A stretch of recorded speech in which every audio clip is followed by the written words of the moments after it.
Time I'd like to call the National Board of Education regular meeting to order. We'll need to stand for the pledge of allegiance. I Pledge allegiance to the flag of the United States of America and to the republic for which it stands, one nation, under God, indivisible, with liberty and justice for all. I will entertain a motion to adopt the agenda. Mr. Chair. Yeah. Can we have a prayer? You want to lead us in prayer? Go ahead. I'll lead us in prayer. If you would bow your heads. Dear Lord, thank you for letting us be able to come together tonight and work as a body, as a team, and help us do the right thing for all these children, their parents, the staff workers, everybody here, so we can get these children out the doors and back in schools. Amen. Thank you, Mr. Edwards. I'll entertain a motion to adopt the agenda. And moved. Motion by Ms. Chavis, second by Mr. Bishop. All in favor say aye. Aye. All opposed likewise. I will entertain a motion to approve the board minutes. So moved. Motion by Mr. Edwards, second by Ms. Chavis. All in favor say aye. Aye. All opposed likewise. Motion carried. Recognitions, Dr. Catalano. Good evening. We have one recognition this evening. Mr. Rodney Pierce, a Red Oak Middle School social studies teacher, was named a 2020 Javidus Fraser Scholar. The primary purpose of the Javidus Fraser Scholar is to increase culturally and linguistically diverse students' access to talent development opportunities through educator training and support related to equity and excellence in gifted education. Congratulations to Mr. Pierce. You may have seen his, there was an article for Mr. Pierce in the Rocky Mountain Telegram, I think a couple weeks ago. So congratulations, Mr. Pierce. Dr. Catalano. Public input, there are none tonight. Number 7, approval of consent agenda. Ms. Washington, There were no items on the consent agenda. okay. Business items, communication, planning, and engagement. Dr. Catalano. Good evening, Board Chair Lamb, Vice Chair Washington, and members of the board. I'm here before you with donations. These donations, the superintendent recommends approval as presented. Please accept the request for a donation to Benvenue Elementary School. They received a donation from Nash Autism Seeking Hope. They donated $500 to be used for 3 self-contained classrooms at Benvenue Elementary School. Again, we ask you to accept these donations as presented. I move that we accept the donations as presented. Second, Motion by Ms. Washington, who was the second? Chavis. Second by Ms. Chavis. All in favor say aye. Aye. All opposed likewise. Motion carried. Scribbles contract, Dr. Catalano.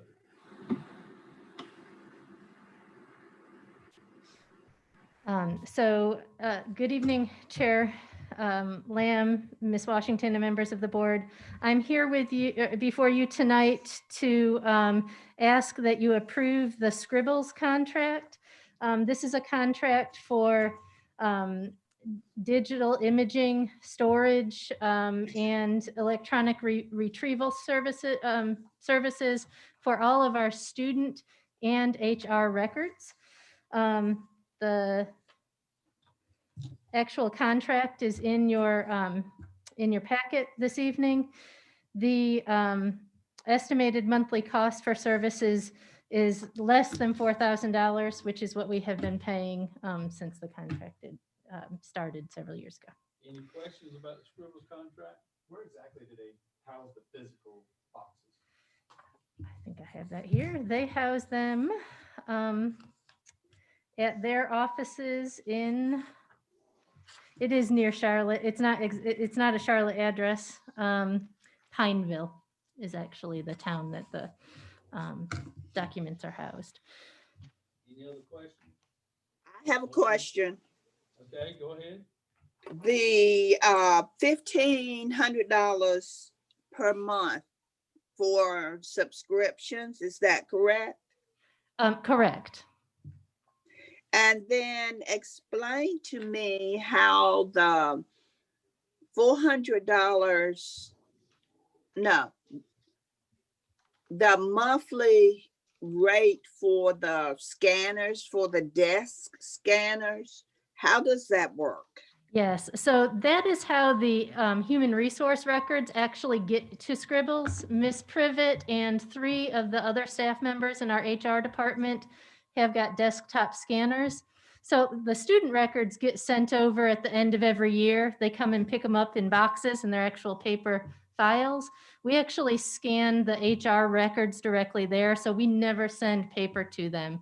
They get the electronic files directly from Miss Privet's team.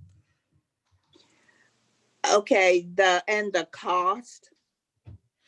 Right, so it's $100 per scanner. They have got 4 scanners in the HR department, so it will be $400 per month.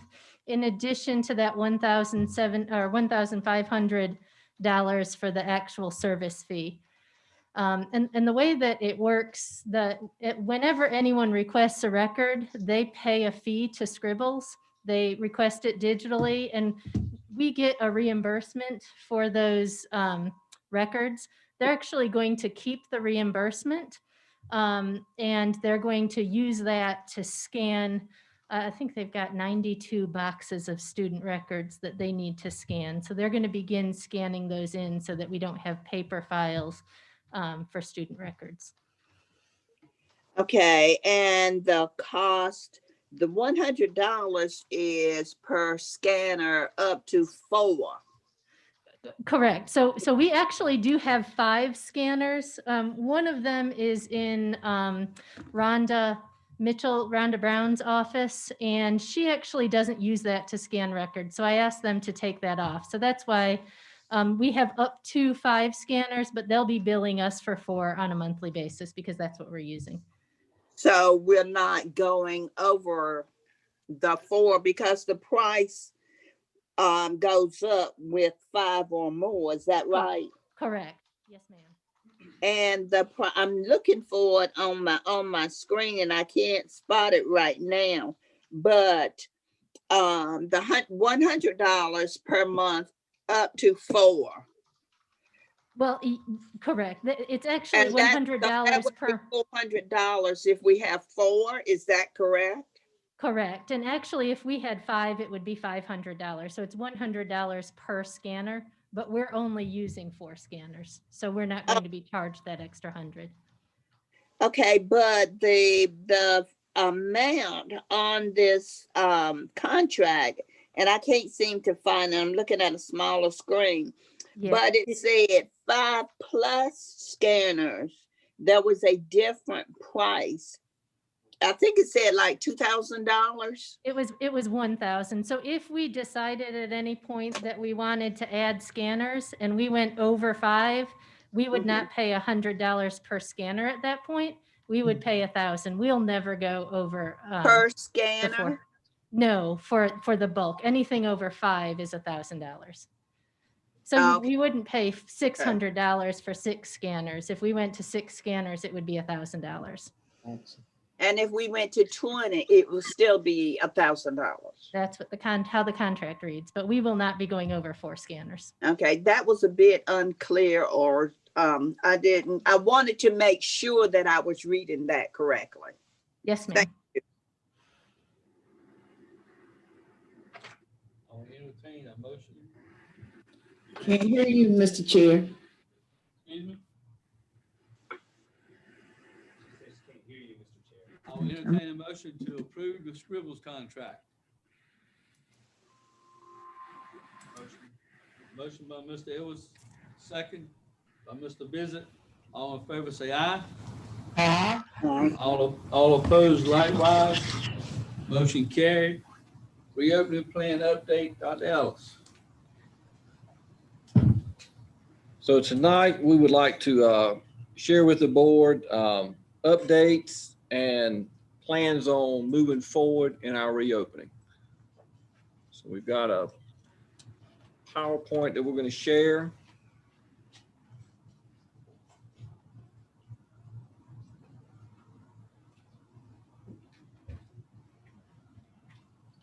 Dr. Catalano, you want to start with the surveys?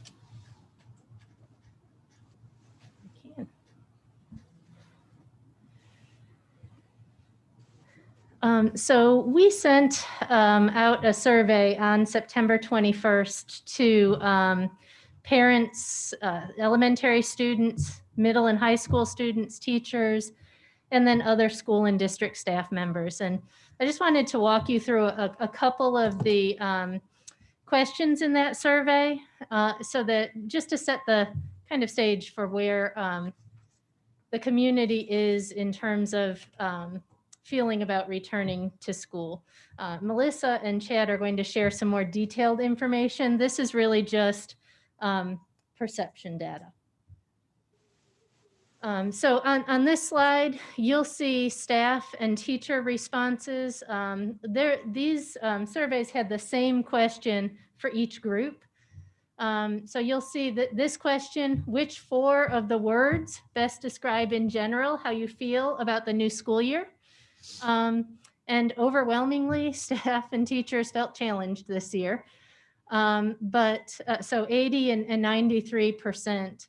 But you'll see that down at the bottom, 43 and 51% of staff and teachers felt supported as well. So I think we can all acknowledge this is a challenging time for everybody right now. That same question was asked of the students. Ironically, challenge was the same word that came up with the students most. So of our middle and high school students, 52% of them said that they felt challenged, and 58% of our elementary students felt challenged. They were, however, happy about it. So 58% of those 3rd, 4th, and 5th graders who responded to the survey were happy. That was their second highest word that they had. So this was the next question, and this was just asked of the students, and it asked the elementary and the middle school question. It was the same basic question. They were just phrased a little bit different for the different age ranges. So the high school and middle school question, it is challenging to focus on my learning because of new school expectations, and they had to pick either all of the time, most of the time, sometimes, or not at all. So we had 36% of our students said sometimes. Only 16% of our middle and high school students said that it was not at all challenging to focus on learning because of the new expectations. And this is around obviously remote learning that we're talking about here. Could you go back one?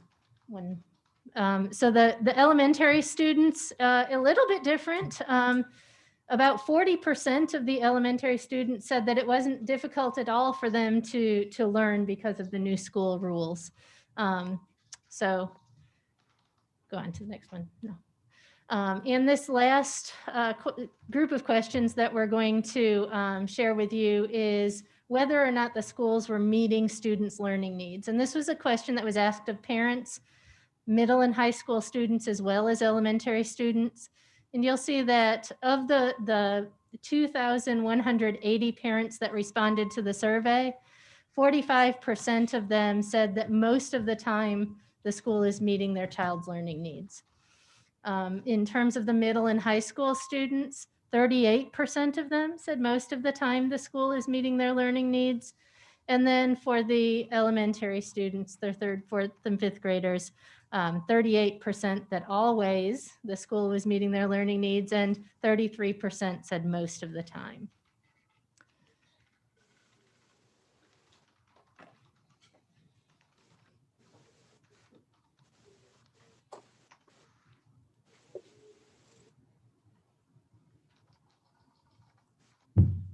The 2 slides in front of you now are Nash County and Edgecombe County positivity rates, and that's as of today, October 5th. So you can look at Nash County's positivity rate is at 9.8% and Edgecombe County is at 7.6%. And again, the positivity rate is defined as the number of people tested as compared to the the number of people who test positive. If we're looking at Nash County positive cases by age, you can see that overwhelmingly, the group that's most affected is the age group between 25 and 49. Our 0 to 17, which would be our student age group, that's 8% of the positive cases. For Edgecombe, you can see again, the group that's most affected is 25 to 49, and our 0 to 17 age group, which will be our school age kids, is 11%. So here is another chart, just looking at the positivity rate, showing the total number of cases in Nash, Edgecombe, and the state, and what the positivity rate is, and also looking at the percents by student age group, 0 to 17. Nash County, again, is 9.8, 2,608 cases total. 8% of the total positive cases is 0 to 17. Edgecombe, 7.6, 1,412 positive cases total. 11% of those are between the ages of 0 and 17. State of North Carolina positivity rate is 6.4%, with 219,754 cases, positive cases, 11% of those are between the age of 0 and 17. Nash County Public School staff COVID-19 data. We're going to start with the time frame between 8/10 and 9/3, and you can see going back to our last board meeting, we presented the total number of positive cases tested, 25. Those who tested negative was 56. Quarantined and back in school was 47, and those who were currently quarantined as of 9/3/20 was 45. If you fast forward to today, you can see that we have, again, 25 cases that have tested positive. We have 66 who have tested negative. We have 119 who are quarantined, who were quarantined and back in school now. And currently we have 68 staff members who are quarantined. So looking at our totals from 8/10 to the present, we've had 50 staff members who've tested positive, 116 who've tested negative, and we've had 166 who were quarantined and back in school. We started tracking our student data. In here, you can see that we have two columns. One is in-person Plan B, and then the other was virtual. Other on-campus activities included students who were not on campus. So if we're looking at the in-person Plan B, students who were actually on our campus, we had 5 who tested positive, 21 who were off campus or virtual who've tested positive. So that's a total of 26. Tested negative, those in person, 1. Those who were off campus, 10, that's a total of 11. Those who have quarantined and back in school, we have 4 in person, 4 who are virtual or not on campus somehow, and that's 8 as a total. And currently quarantined, we have 12 who were in person and 15 virtual or some form of other campus activity.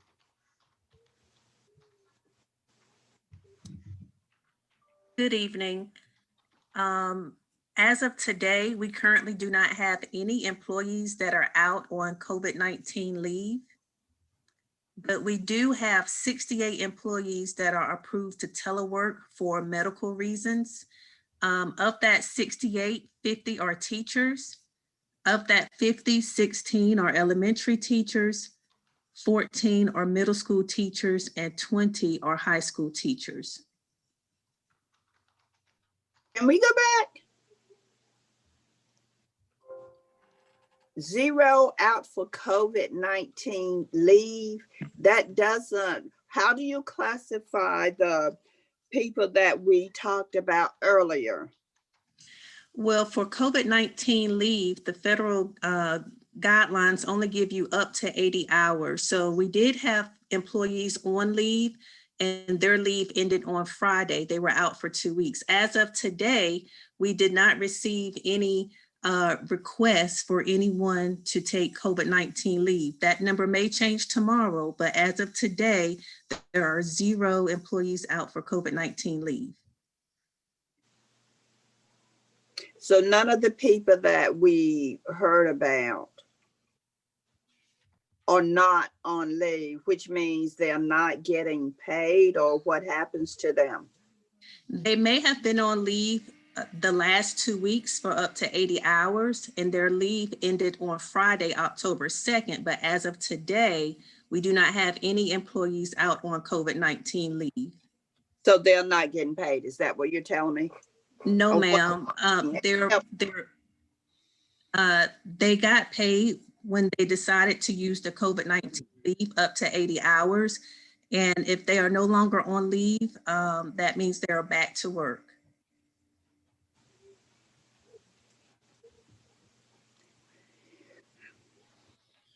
I'll let it go for now. I'll let it go for now. No, I won't. Another question. Those folk who are quarantined now, Ms. Bullock, the approved telework accommodations, those are some of those are staff that are quarantined. So that's included in that 68. thank you.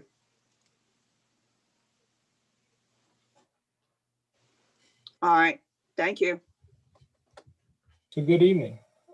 Ms. Dancy Smith and myself will present some updates on student learning. So as you can see in the next slide, we want to talk through how many enrollments we have right now in Virtual Academy. We will start off with elementary. This is actually from our last survey. You notice that there are a total enrollment of 6,653 students in elementary. The enrollment in the Virtual Academy right now is 2,394, which is around 36% of the student body in elementary. Middle and high school will be a little different because this was actually our survey from September, and as you approved last board meeting that we would move secondary into the January 6th date. We will be given another survey in October, at the end of October, 1st of November, to talk through how many are still interested in staying in the Virtual Academy or moving into a Virtual Academy because you had a change of heart. So right now, though, from that survey, just so you know, middle school has an enrollment of 3,544. Currently in the Virtual Academy are 1,346 students signed up, which would be around 38%. And then in the high school, the total enrollment is 4,716. And in our Virtual Academy, we have 1,710 currently enrolled or signed up for the Virtual Academy, which is around 36.3%.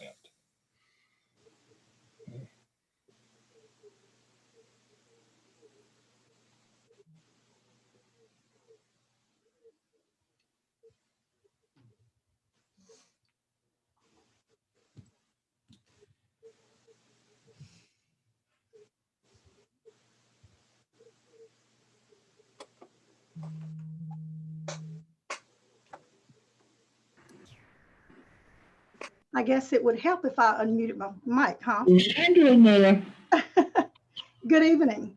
I will share with you the K-5 transition to Plan B survey data. Please note that this survey was completed by our homeroom teachers or the principal's designee. If you would go back to the first slide, I just want to give a recap of what we did to get this data. In compiling the data, we asked 4 simple questions. And the questions were, Nash County Public Schools plan to transition to Plan B. which would be online instruction and in-person instruction, October 19th. Do you intend for your child to return? The choices were return for in-person instruction, remain virtual until December 22nd, 2020, or remain virtual for the remainder of the year, which is until May 2020. The next question was, if returning to school for in-person, do you plan to ride the bus? And students answered yes or no. To gauge if our 4 or 5 students were ready to come back to school, we asked a similar question. And that question was, Nash County Public Schools plans to transition to in-person instruction Plan B for all elementary students. We plan to transition K-3 first.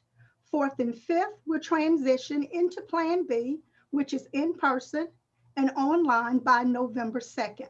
We asked the same questions regarding returning for in-person, remaining virtual until December 22nd, or remaining virtual until the end of the school year. The third question we asked regarded transportation, and we wanted families to update their contact information for our transportation routes. Next slide, please. This chart shows the actual number of students contacted by schools. The percentage indicates face-to-face versus virtual instruction. Again, this data reflects this morning as of 8 a.m. You will note that Bailey, Cedar Grove, Coopers, Spring Hope, Swift Creek, and Winstead Avenue are transitioning the most students back into schools for face-to-face instruction. These percentages range from 60% to about 84%. Conversely, DS Johnson is transitioning the fewer students back for face-to-face instruction. Principals and district leadership will use this data to hammer out other logistics. For an example, we will determine which student will participate in each cohort, the number of students needed for transportation, the number of teachers required for face-to-face and virtual instruction. Last week, teams visited Pitt County and Greene County schools to observe Plan B in action. And I'm happy to report that though we have a few more kinks to work out, we are ready to transition our students back to school. As you know, next slide. On September 21st, the district transitioned its pre-K and EC self-contained students back for in-person instruction. We had a very successful first week of school. This short video recaps the work that went behind the scenes to give us a successful week.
Can you sing the hello song? Can you sing it? Hello, hello, how are you? Hello, hello, how are you? Hello, hello, how are you? How are you today? What's next, Avery?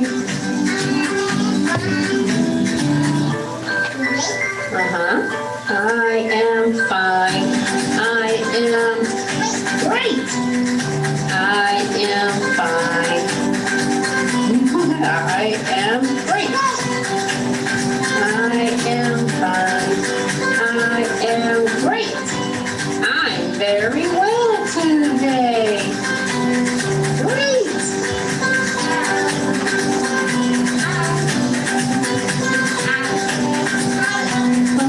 I am hungry. I am tired.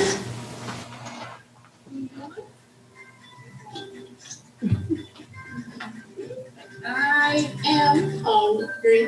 I am tired. Show me tired, Avery. Oh. I am hungry. I am tired. I'm not so good today.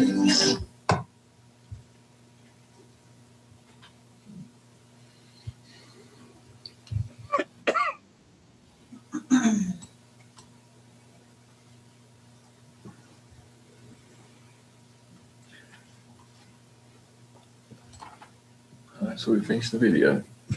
So I'm gonna go to the next slide. So what we've got today is based on the surveys, staff information. We feel like that we can move into the October 19th Plan B blended learning face-to-face remote, which would be, we would now have pre-K, EC adaptive, and grades K through 3 in a Plan B. Then November 2nd, we would move to the Plan B 4 through 5, which would still be, then you would have basically K-5 in the building. And then we would still have the January 6th, which you would have middle school and high school. So what it would look like is on October 19th, K3 would start their Plan B. November 2nd, we would bring 4th and 5th graders. The school day would be 8:15 to 1:15 in person for pre-K 5. Reduced number of students, it would be Monday through Thursday, because we would then have Friday as the cleaning day, because you would bring one group of kids in one week, and you would clean on the Friday, bring the other group in the next week. So what you would have is you'd have basically 3 groups of kids. You'd have track 1, they would be in person. Track 2 would be in person, opposite week would be remote, and then you would have those virtual academy kids who are just going to stay virtual.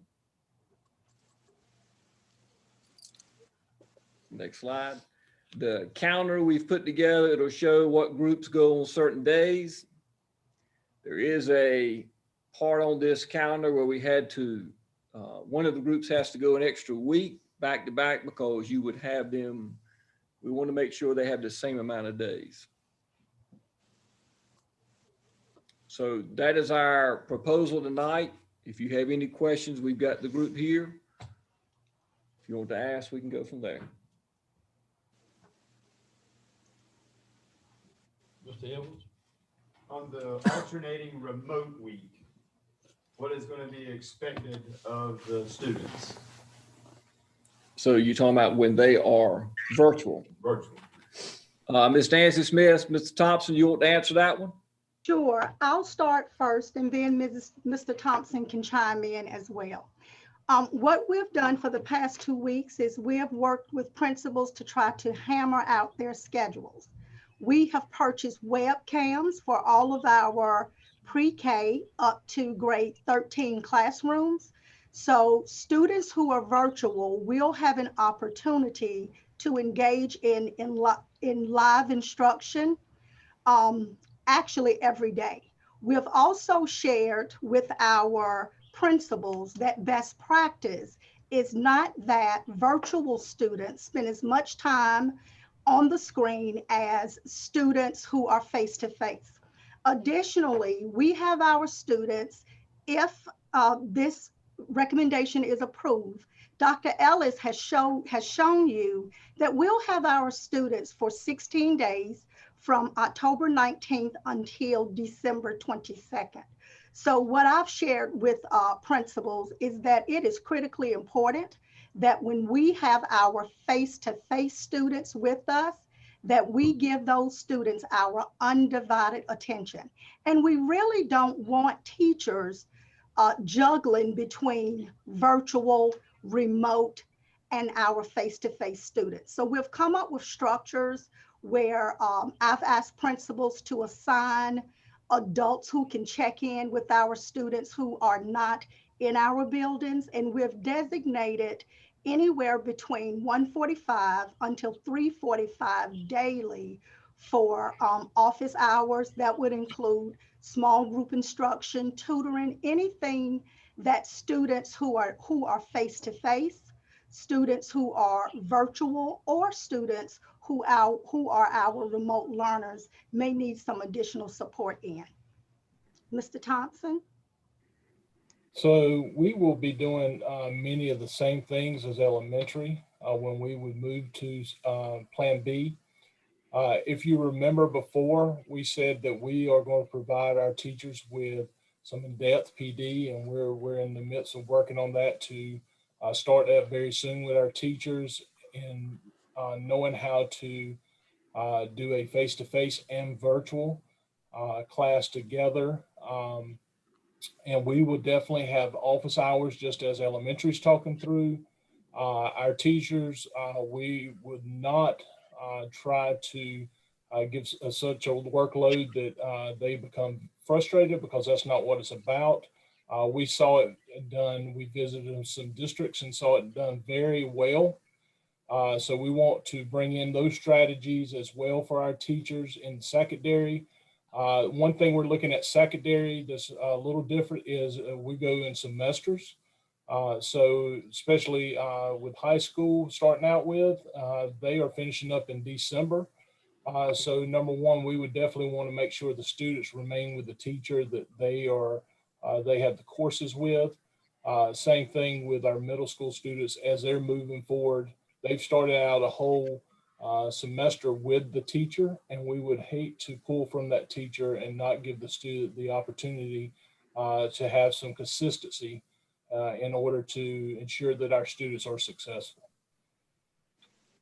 The one thing we learned from these other school systems is that a lot of what they're doing is live streaming classrooms. So if your virtual kids are off that week and they're not in person, they're getting the live stream from that classroom to where they're at.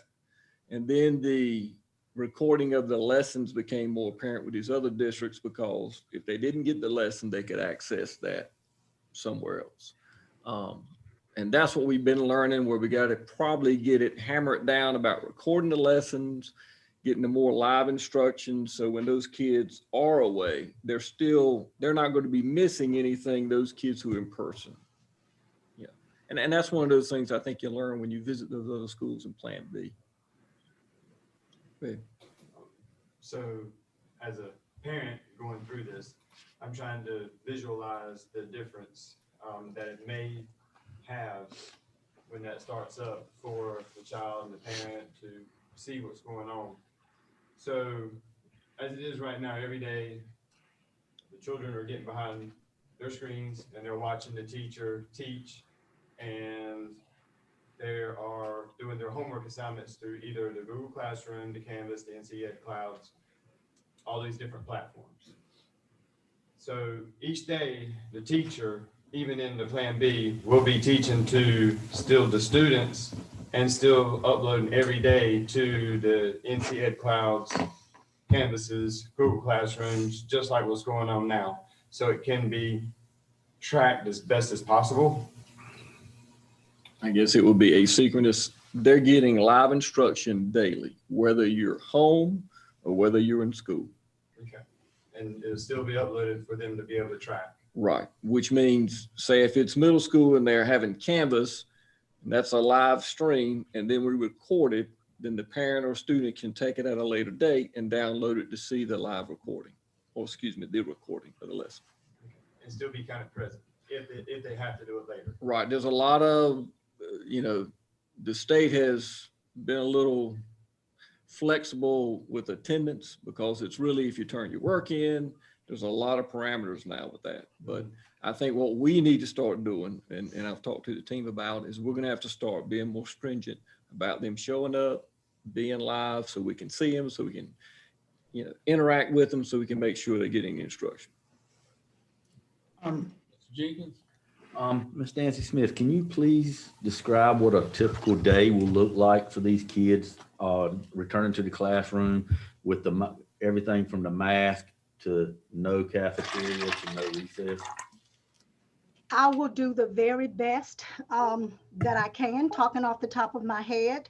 But students will start arriving on campus, and I'll start with face-to-face instruction first. Students will begin arriving on campus probably around 7:45. They will not eat in the cafeteria.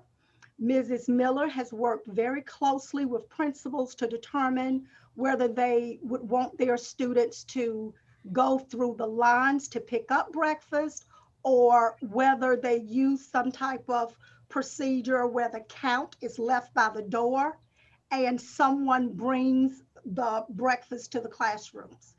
At 8:15, it is our intention that we will start instruction.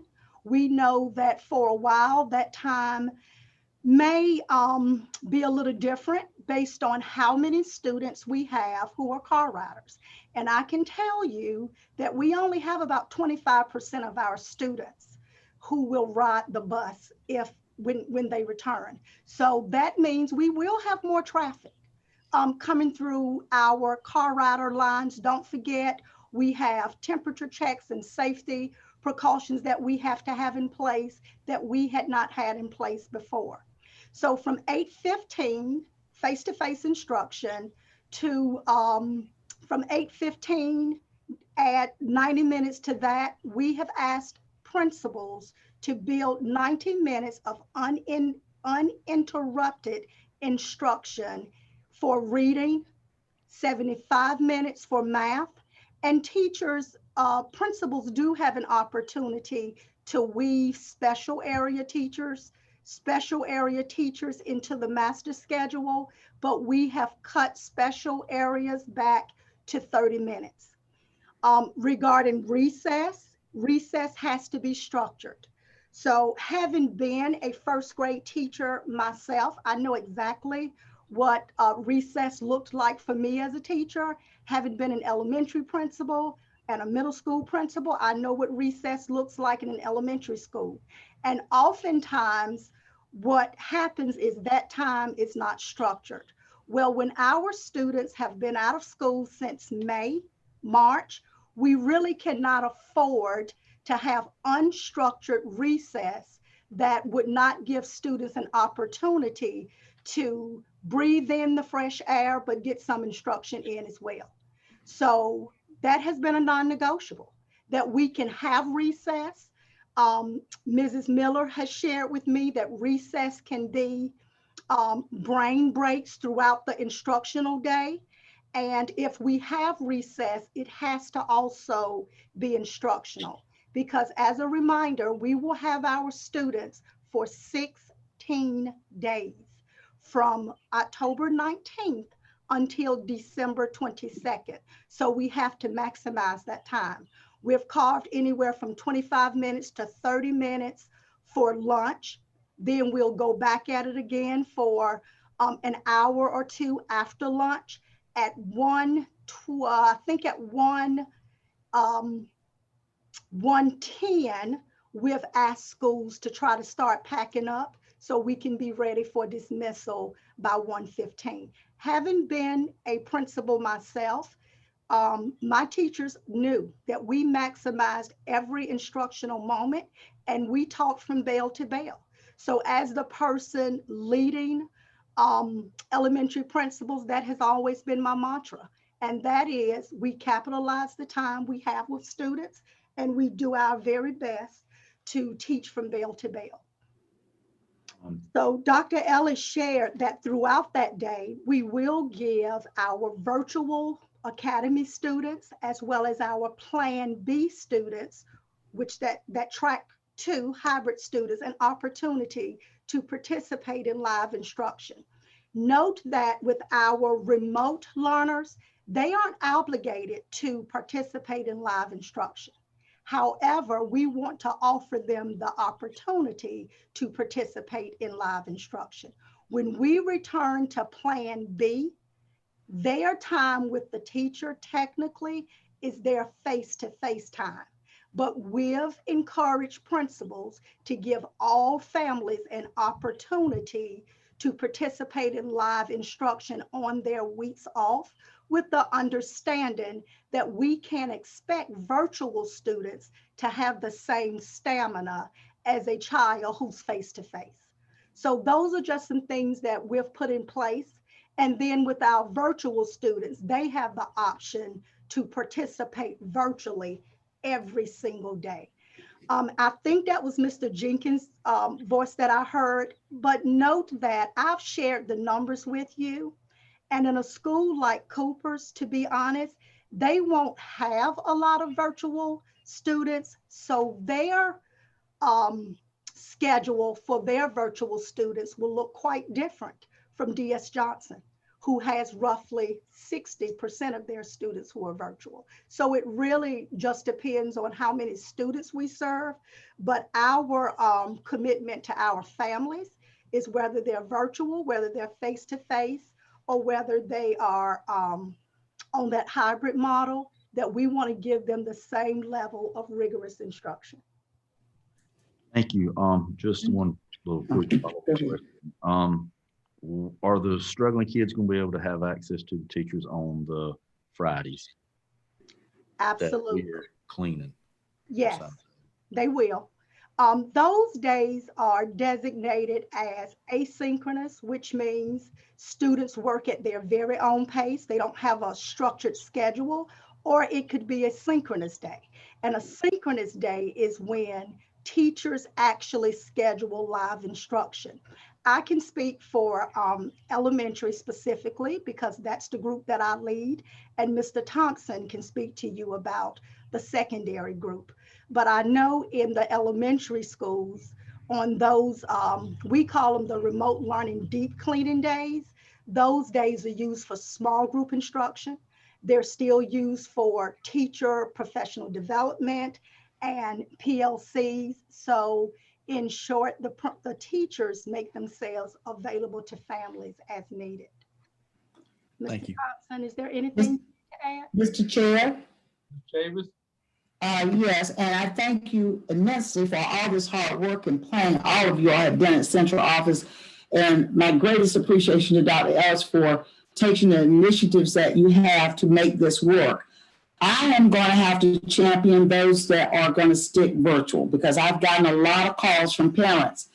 I know in the perfect world, it all sounds good, but if you're a mom, even if you quit your job as a bus driver so you could be home to assist with your virtual learning for your student, because you have one that is battling leukemia, who's in one school, and 2 other siblings in another school, and you have only one space to work with these children, if they're required to all be in a teacher's face at the same time, that's near impossible if you have one work area to work with these kids from. I have had a lot of parents to request from various grade levels that we have a backup recording. I've been a virtual student for almost 6 years now, and it is not always possible to gauge by that person being in front of you. It is gauged by the deadline that the work is due as to whether you are counted present or not. It makes it very hard if you have 3 elementary school students to be live at a certain time for every class or for 3 different schools. So I've asked to bring that up as a thing to work through. And the second thing, of course, is based around recording. But I've had other parents who have asked that I bring up the point that a confirmation system, email, be the moment you hit submit for an assignment, you can get an email to confirm it has been received, because I've had parents who say they work, father and mother together with their child. They were there to make sure the work was submitted, yet the teacher said she didn't get it. She did make an exception to allow them to resubmit it. But at the same time, I was wondering if this is something we might need to consider to make this work better for that virtual student. And I have had one teacher to come to, and I think I sent her message to you, Dr. Ellis, regarding the clean day, the Friday. She was concerned that it was typically the same type of cleaning that normally happens in the school, and it doesn't seem to be any extra sanitation steps. But I assured her that you all would look into that and make sure that we were doing whatever the health department guided us to do. But these are the things that I have been getting calls on, and I promised those folks I would bring them to you all tonight as we discuss this. So if you have any of these answers, I certainly would love to take it back, or these people may be actually listening in, but I definitely want to be able to give them an answer. So the answer on the curriculum education virtual piece is, I think what we've learned from our visits to these other systems is that the recording of the lessons had to be basically mandatory, because they were doing the same thing you were just speaking of, that some parents could not always go live, but they could always go back to a lesson that was pre-recorded. So that's something we're going to work on. I know Mr. Davis can talk about the cleanings. I know what I go through here on a Wednesday, so they about fumigate me out of here. So I know they're doing something, but I think Mr. Davis might be able to speak later. I know he has a presentation about what we do on these cleaning days. But the virtual piece is a tough one, because the kids will not get a shot to go back in that building, which they don't get live instruction. So I think if we can do more of the recordings, some of that, I believe that we can get some of that cured. Any other questions, board members? Mr. May I speak, Mr. Chair? Yes, ma'am, go ahead. I would also like for Mr. Davis to give an overview of the exactly the type of cleaning that occurs on these Fridays now, just for clarity. Mr. Davis, can you go ahead and speak to that so we won't take into your presentation time? There you go. Yes, the cleaning that's taking place, basically it's on Wednesdays now that we'll move to Fridays once we go into the Plan B, is basically we are using the Virex and a lot of the other equipment that we wouldn't normally use it in every day. We're letting the chemical sit for the 10 minutes. We're using it down the hallways, putting it on the floors, and really letting the chemical sit for the 10-minute, which is allows 100% cleaning and killing of if there are any virus. But once we move to Friday, also the teachers will be using the Virex once the kids leave to do the desk and things of that nature. Really, the enhanced cleaning is really designed to let the chemical sit for the full 10 minutes and use it in more areas while staff are on campus.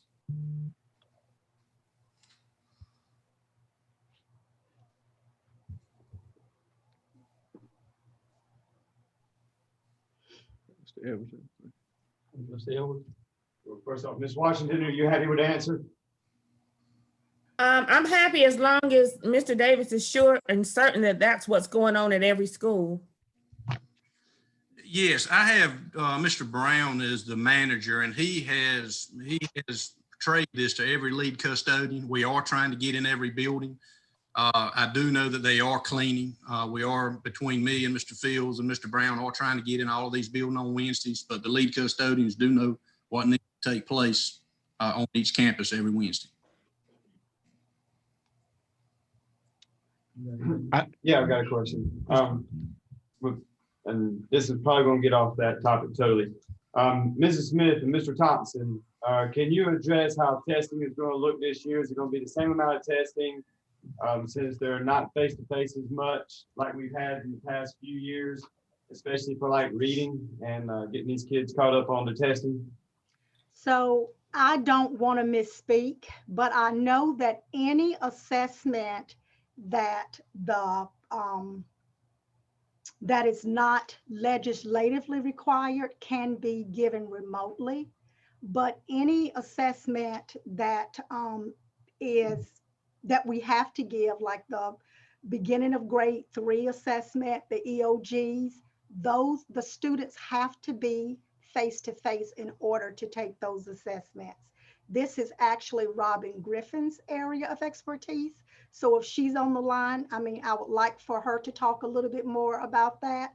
I do know that we are planning to give the EOCs in December. So Mr. Thompson and Ms. Griffin.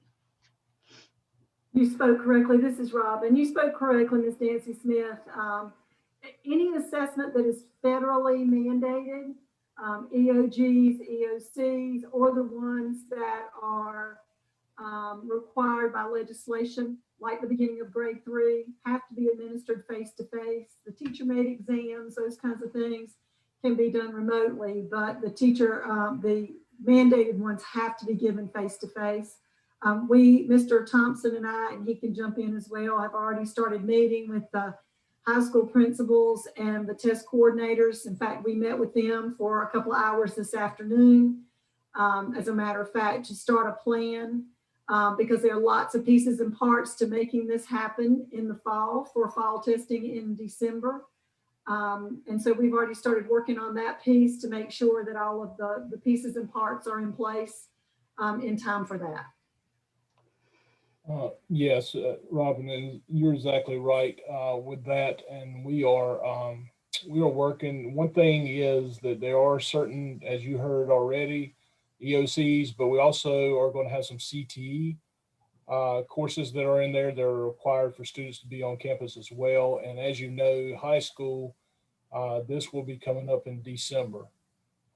So of course, with talking through secondary, middle school will be a little later. It will of course be when our EOGs are in the spring, but definitely our first semester testing will take place in December for our high school students. I guess you've heard Dr. DeVos has said no waivers for 2021. State testing. Is there? Go ahead.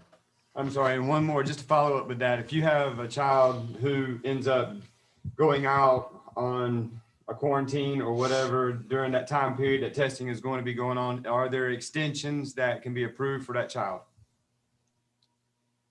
Probably there would not be extensions because the test windows are mandated legislatively, 5 days for a semester and 10 days for a school year-long course. However, there are medical exceptions that can be approved by DPI, or a special test window could be provided for an individual student that might have a medical situation. Good, thank you. Mr. Jenkins. I don't know to ask Dr. Ellis this or who, but anybody can respond. I see where there was 1,346 through 12th grade responses. Were any of them where trying to figure out would they be riding the bus or not or whatever? And what was the response, pretty much the questions asked to them? Was it the same thing about the two, I think, slides you had earlier in reference to basically most of the time, all the time, the answers? Or basically where I'm getting is, I would like to see us try to get these kids back in the 6th through the 12th grade back in school before exams, even if they don't have but 2 weeks. I think it would benefit them to have some face-to-face instruction before exams. That way they can ask questions and hopefully improve their test scores. So you asking what would be the 6-12 process of us getting them back? Yes. Yes. So what we would do is the same thing we did here, where we would survey those groups, survey the parents, survey the teachers, and come back with those surveys with who needs transportation, who's going to stay virtual. Because you can see on that slide, each elementary has who's virtual and who's going to be in school. So we would have to just do the same process we're using here and just present it to you. Can we do that and report back next board meeting? We could do that and bring you some information back. I make a motion that we do that. Second.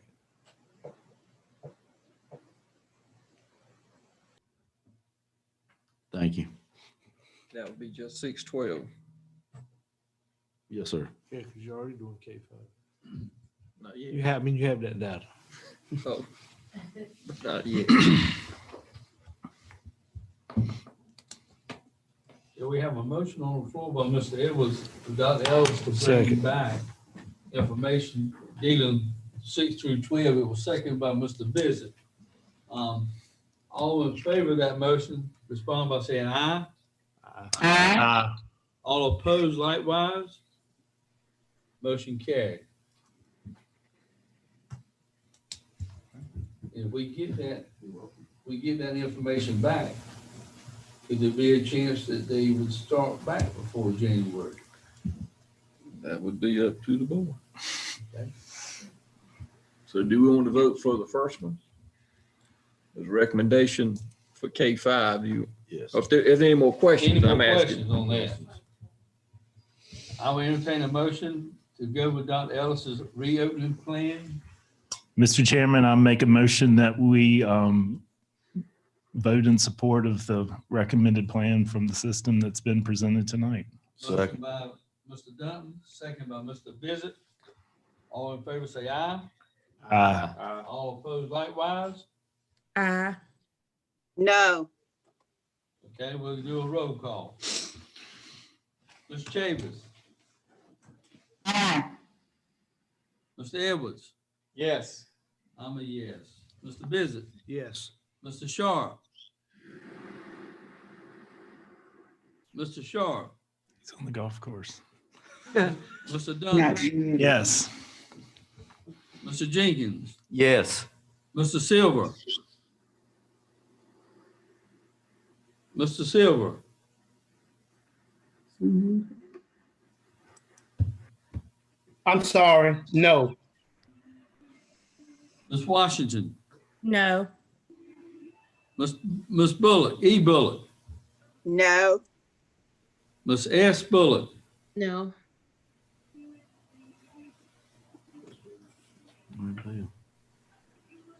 6 yeses, 4 noes, 1 lost. Motion carried.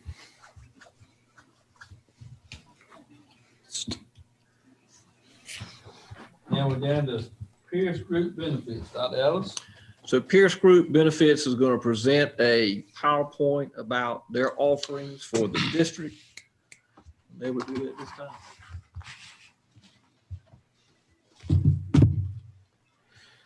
Remove my mask. I think it may be easier for some at home to see, to hear me. Thank y'all for having us this evening. My name is Donald Pierce. I have a colleague with me, Mr. Devan Barber.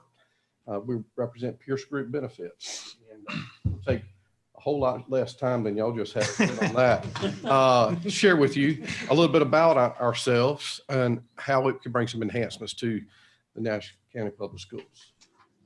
All right, so we're good to go. At Pierce Group, we're very fortunate to serve as the leading provider of employee benefits administration in North Carolina public education. Of the 115 school systems in the state, we currently serve 84 as their benefits administrator, serving a little over 140,000 educators. I believe you may, I'm not sure if you have a packet. There was a packet maybe distributed folder. I think most of the slides will be in here though.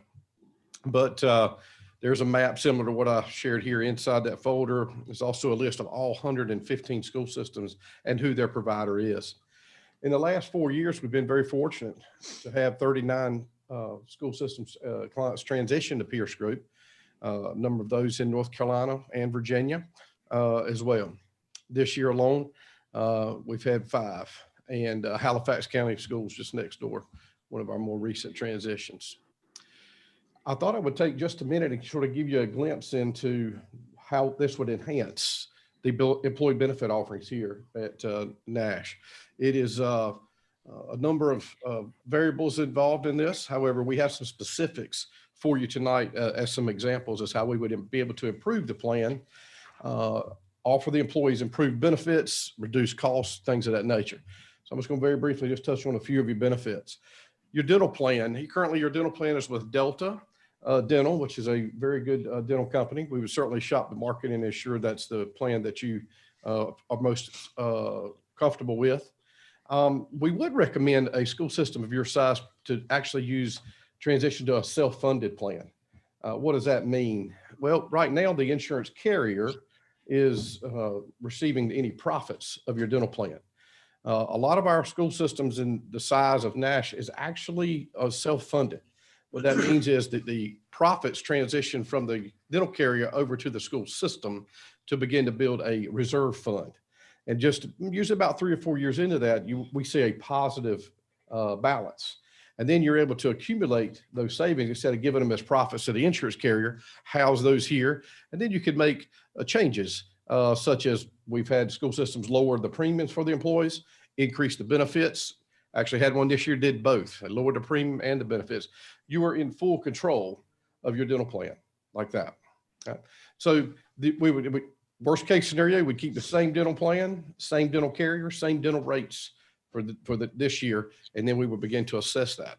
So that's a win-win. The profits would immediately begin to transition over to the school system, which it's hard to say exactly what they are, but the dental companies usually look for around 20% of the premium that goes into that. So we recommend transition over to a self-funded plan, keeping with your same carrier right this minute. Your vision coverage, employees are offered a voluntary vision plan. You currently have a vision plan with Superior Vision. We have actually been successful in getting one quoted for you that will actually reduce the employee cost by 24% that they pay in premium. The employee plus one would provide a 41% savings. That's because you currently do not have an employee plus one rate. You only have an employee and a family. So anyone with just 2 people, maybe a husband, wife, or single mom or single dad covering one child, an employee plus one, that they pay the full family rate today. We would include an employee plus one rate that would provide a 41% savings, and the family rate would be reduced by 13% as well.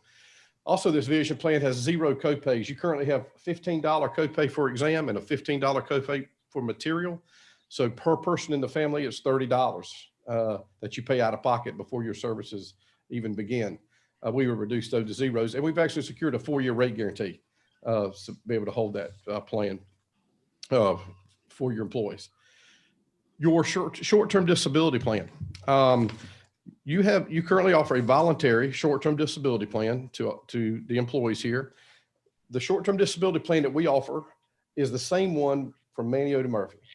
All 84 are provided the same plan, the same rate, and the same benefit options.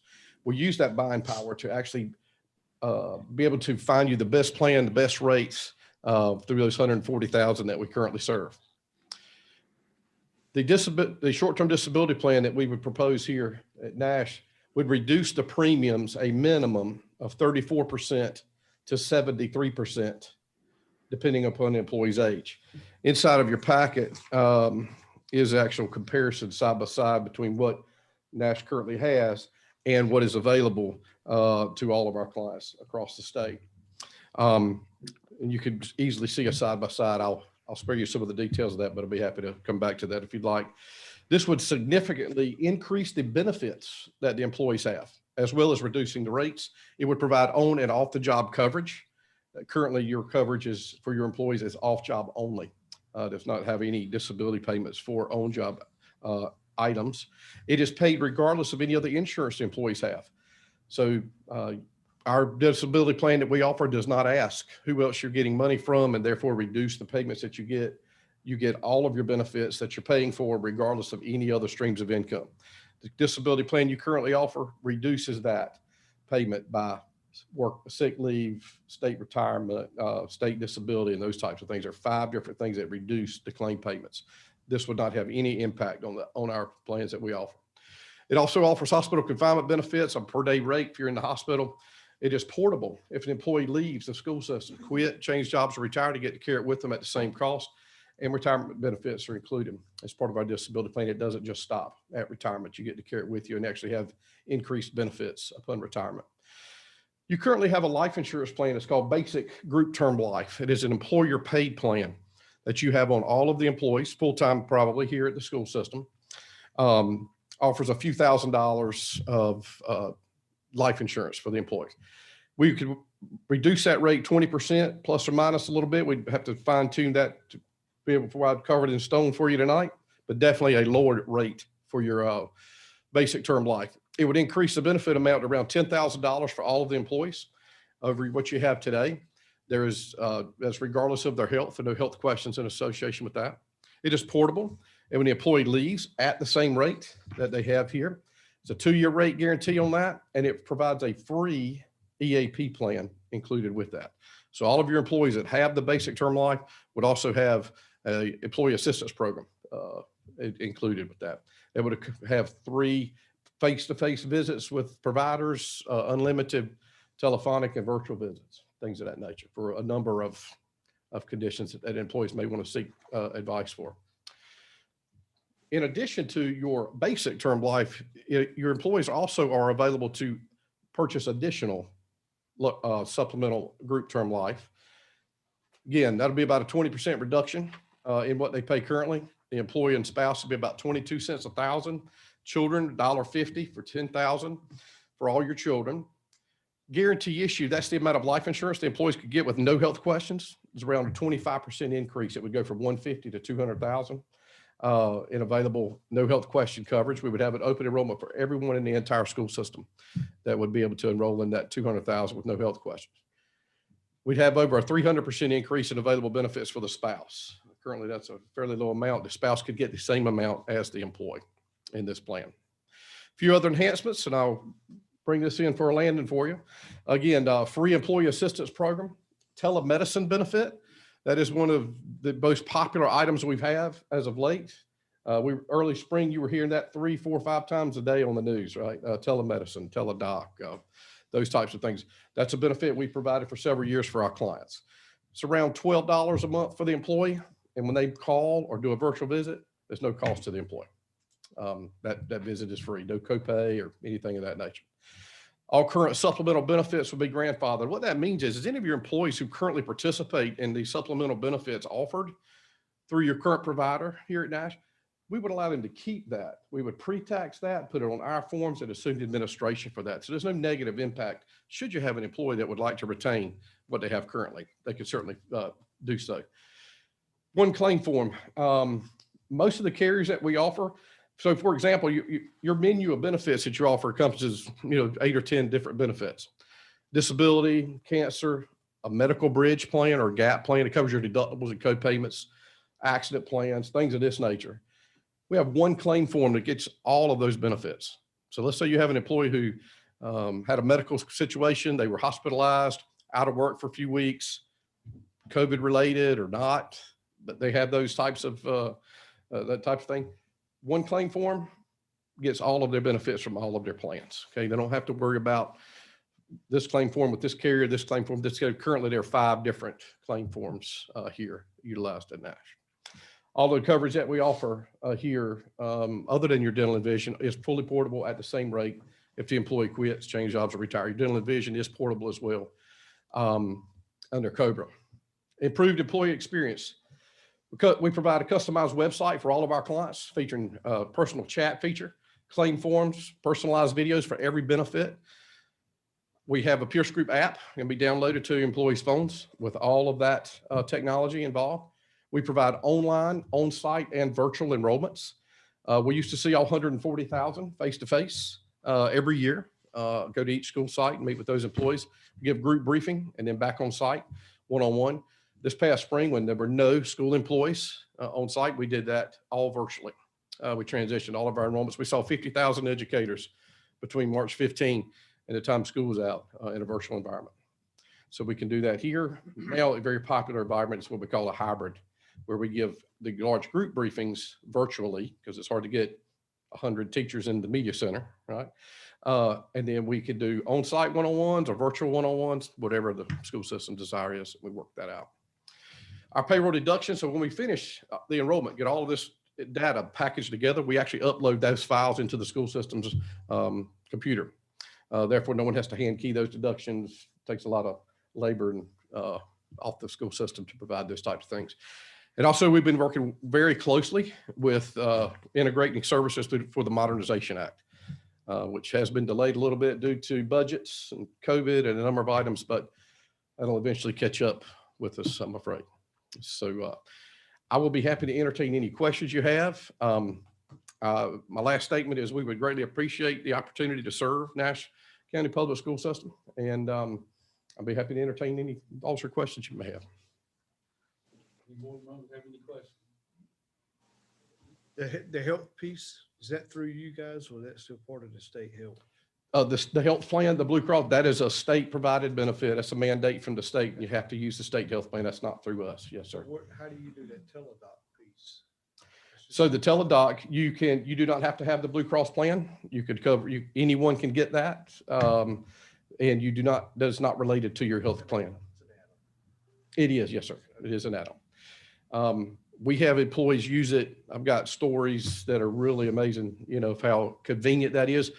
My latest one was a teacher, certainly privacy was an issue. Said he went to the car, had a virtual appointment with their doctor. 15 minutes later back, prescription was emailed to the local pharmacy of their choice. I mean, it's very, very easy. You have an app on your phone and you can do a virtual. And the van back there, his wife showed up on one of his, he had the child, they had a virtual visit with a doctor. He had the infant. And his wife knew he wasn't going to do it right, so she group chatted in with him from her workplace. So, How long is the contract for? well, we usually work on a year-to-year basis. So we have a plan year. Your plan year here is April 1. Typically, the enrollment will begin in January, and so we would use this period between then and to shop all your benefits, sharpen the pencil, and be prepared for the build websites and databases and things of that nature. Question. Hello. Mr. Sharp. Can you hear me? Yes, sir. All right. Excuse me, I had to step away for a little bit. Tell me about, Mr. Pierce, you were talking about the submitting multiple claims or reimbursement. If I'm submitting one reimbursement on a one claim and one on the you won't ask questions as far as that reimbursement? I'm not familiar. When you say reimbursement, you're referring to? Yeah, I stepped in a little bit late, but I thought I heard you say something about submitting claims. If there's multiple claims submitted, you would pay your full share, and you wouldn't be asking questions about if they're getting claim reimbursement from another group. Yes, sir. So that is on your disability plan. The disability plan that you have currently coordinates benefits. Coordination of anything usually sounds like a good thing, but not necessarily in the insurance industry. A coordination of benefits means that they ask who else you're getting money from, and they reduce that from the amount of claim money they pay you. Your current disability plan here has 5 deductible sources of income, and it does not cover if you're injured on the job. Ours does not have, ours can cover you on the job, off the job. The employee can choose off job only, but most popular is 24-hour coverage. And it does not coordinate with any of the benefits you receive. You also made a point about being able to, the payroll deduction, being able to tie right into our payroll system, importing that information. I missed that. I think it was next to the last slide. I think it was. I don't know for certain. Integration with your payroll? Yes, sir. Yes, sir. So we actually upload that when we complete the enrollment, everything from medical reimbursement, dependent care, dental vision, whatever benefits, all of those deductions are uploaded into the school system's payroll platform, whether it be Link. Who do y'all use here? Do you know? Use Serenix. Okay, so we have them, we Link, and we're also in line with Cherry Road and Munis. Yes, ma'am. Tyler. Yes, ma'am. So my question is, have you shared that? Have you guys looked at with the IT group to make sure there's no disruption if we do that, especially with the software compatibility being at the import? Yes, sir. We do that for all 84 school systems we serve, and there are only really currently today 2 Playwell platforms, Link and Serenix, and we are the largest importer of data into both of those. Okay. Thank you. Appreciate it. Yes, sir. You good for board members too? Yes, sir. Retired. Yes, sir. It can be offered to board members if you would like. Yes. Just checking. So this was for information tonight. I wanted you to see it. Based on the savings in another county that our teachers would get, would be why I wanted you to see it. So that's why I asked Pierce Group to come tonight. So. And the other group that we're doing business with now has been notified and they have not. They just haven't contacted me yet. So I think they knew that Pierce was coming to here. So. You also got to remember how they were brought on last year. Nobody really knew. Okay. Dr. Ellen? Yes, sir. We offer an EAP program now for our employees, Yes. and that's through who? Where, UNC Nash Healthcare. So it's not with the insurance group that we utilize now. That's correct. Well, Pierce would be. So is there a cost to us with UNC Medical Care? Yes, sir. We're charged quarterly. So, Mr. Pierce, what I'm hearing from you. Can't hear you. What I'm hearing from you, Mr. Pierce, that would be no additional cost. The one that we provide as part of your life insurance plan is at no additional cost. Yes, sir. And would work if you were to expire the benefits available to you through your current EAP plan, this would pick up an additional services to that. We could compare the one that was free to the one that you currently offer and see if those benefits are compatible and if you wanted to use one to replace the other. But I wouldn't dare recommend that at this time without a full comparison to make sure there was no lesser benefits provided. But even if it is free, it is included and can be used in addition to your current EAP plan. Thank you. Any more questions, Mr. Pierce? Information on. Thank y'all very much. Thank you, sir.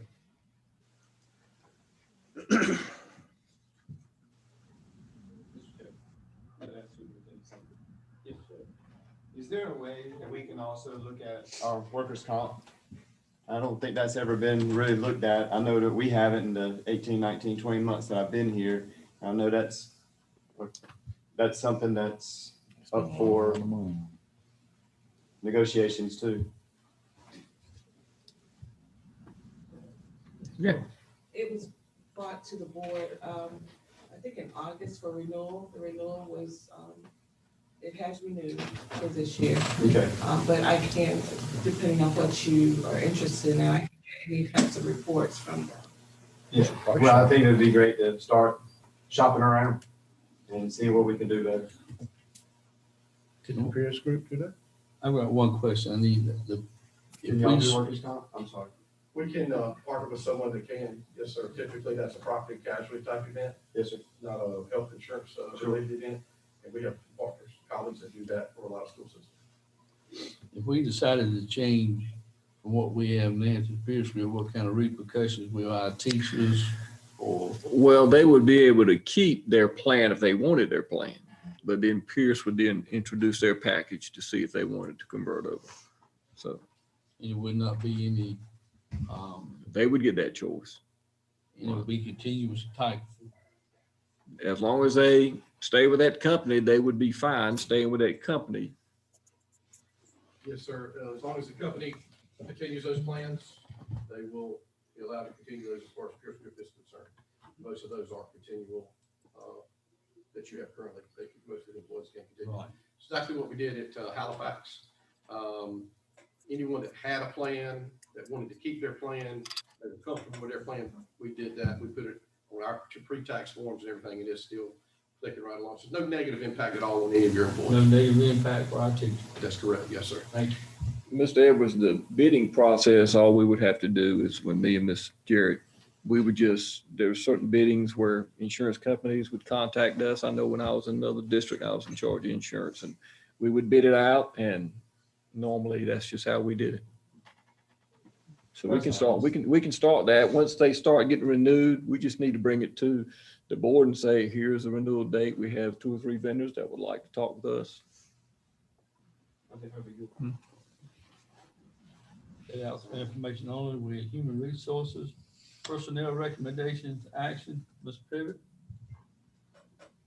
Good evening, Chairman Lamb, Madam Vice Chair, Dr. Ellis, and members of the board.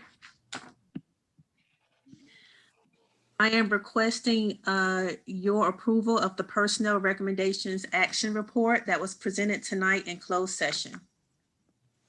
Any questions from Ms. Pivot? I will entertain the motion to approve the personnel recommendations as presented. So moved. Motion by Ms. Chavis. I have a second. Second by Mr. Jenkins. All in favor, say aye. Aye. All opposed, likewise. Motion carried. Thank you, Ms. Pivot. Curriculum and instruction. Before Ms. Nancy Smith gets into this, I just wanted to bring it up that just because we're virtual doesn't mean the state has waived the class size reduction. So tonight I was asking her to bring to the board, you know, we are still being asked about the K-3 class size reduction. So we still have to report it. And I wanted her to go over that again because we don't get waivers yet just because we're virtual. Good evening, Chairman Lamb, Madam Vice Chair Washington, Dr. Ellis, and other board members. The 40th day is upon us. We have monitored the K-3 class sizes since day 10. Tonight, I want to give you a brief update of our K-3 class size minimums. Next slide. General Statute 115C-301 shares that kindergarten through 3rd grade has to be in compliance, and no LEA shall exceed the teacher-student ratio without an exception. Next slide. You'll see that I've highlighted our class size minimums, and I've shared the district average as well as the individual class maximum average. And you can see for this year, our district average is 18. Our class size average is 21. This year, we are requesting that we are allowed to assign 23 students to our K-3 virtual academy classroom. This would put us 2 students over. And according to General Statute 115C-301G, it allows for such exemptions. We feel that the pandemic will qualify as an emergency act of God that has impacted the availability of classroom space or facilities. Next slide. So although our classroom, our averages are really low, if we look at some of our virtual academy classes, we're at 21, 23, one is at 28. So we do feel that this is an act of God, and we would ask for a waiver for those individual class sizes. The financial implication would be, we feel that an additional 24 months of employment may be needed to reduce the K-3 class sizes district-wide as we transition to Plan A eventually. These additional months of employment will alleviate class size overages throughout the year. The financial implication is approximately $132,000. Funding will be used from lapsed salaries of vacant teaching positions. I submit this report for information. Are there any questions? Board members have any questions? Yes, sir. Thank you. Accountability, Ms. Robin Griffin, graduation rate. I have 3 quick items for you tonight.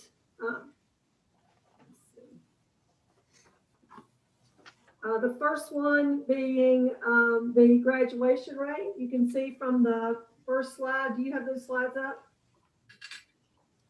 From the first slide, this year had the 1920 school year was a good trend all the way around. We can see that in 2 different ways. One being the chart with the numbers. You can see that our graduation rate was at 87 at the district level, and that is a high for us that we have not seen in some time. So we're very proud of that, as well as all of our schools either saw an increase or a statistical non-difference from the previous few years.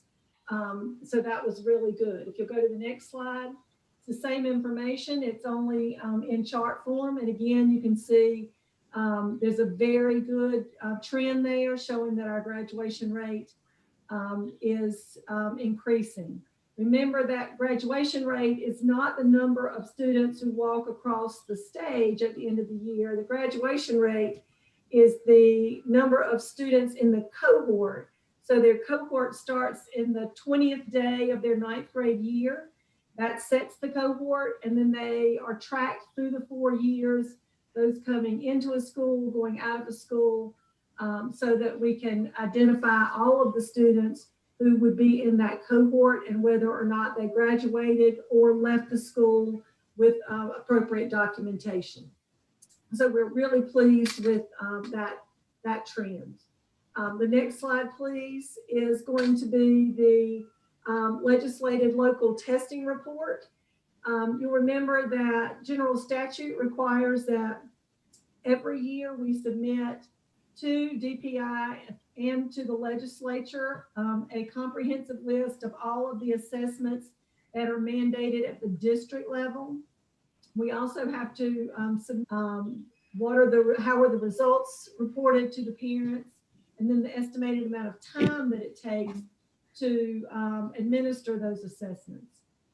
On every even number year, like in 2020, the legislation requires that any district that is either over the state average of the prior 2 years for the number of tests administered or the hours administered has to submit a plan by October 1st to the North Carolina Department of Public Instruction and the North Carolina Board of Education.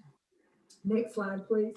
So we were, there were 100, out of 115 LEAs surveyed, 34% of those were over the state average, either on the number of assessments administered or the percentage of time.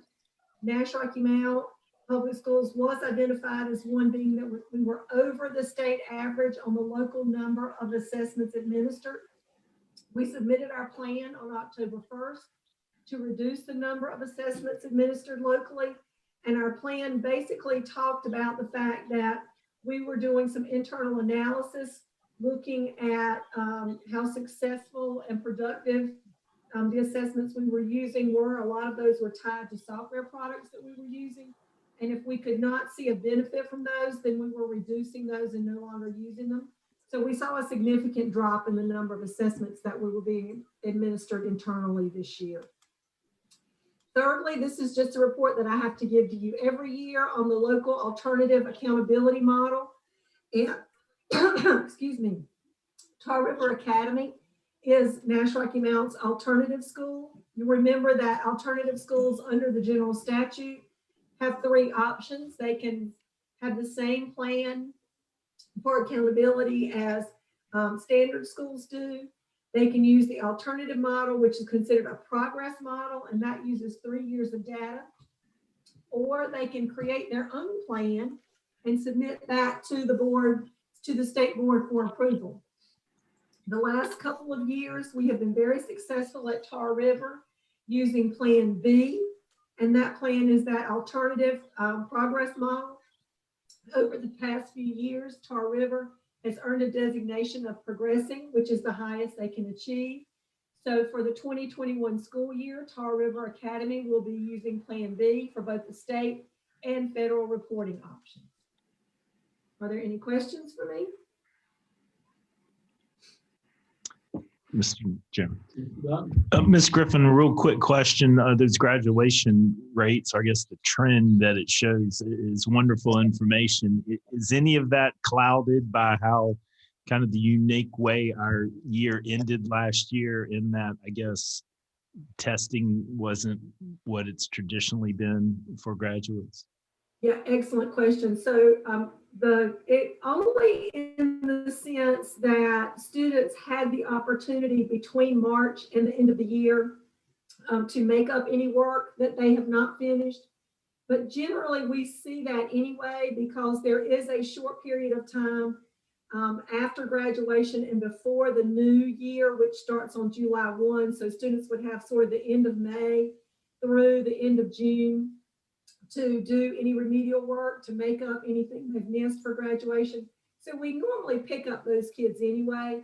So I really wouldn't say we saw a big difference in because of COVID. I would just say that our schools are doing an excellent job of tracking their students and keeping up with that data very successfully. I think the real question to that will be being able to maintain those numbers this year. Thank you. Any other questions? Those items are for information only. Thank you. Thank you. Finance, Ms. Jack.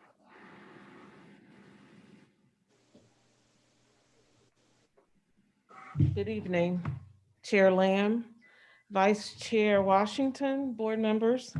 I am here tonight to present three items that relate to finance. The budget at a glance from July 1st to September 18th, and budget amendments for 2019-20 and for 2021. The current budget that we have, the operating budget for 2021, right now totals $144,939,464.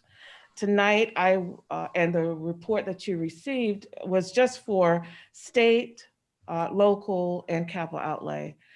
We have a DPI must approve all of the federal budgets before we are actually authorized, before they are actually authorized to say they are valid in a way. So I will be reporting on federal, child nutrition, and other local at the next presentation.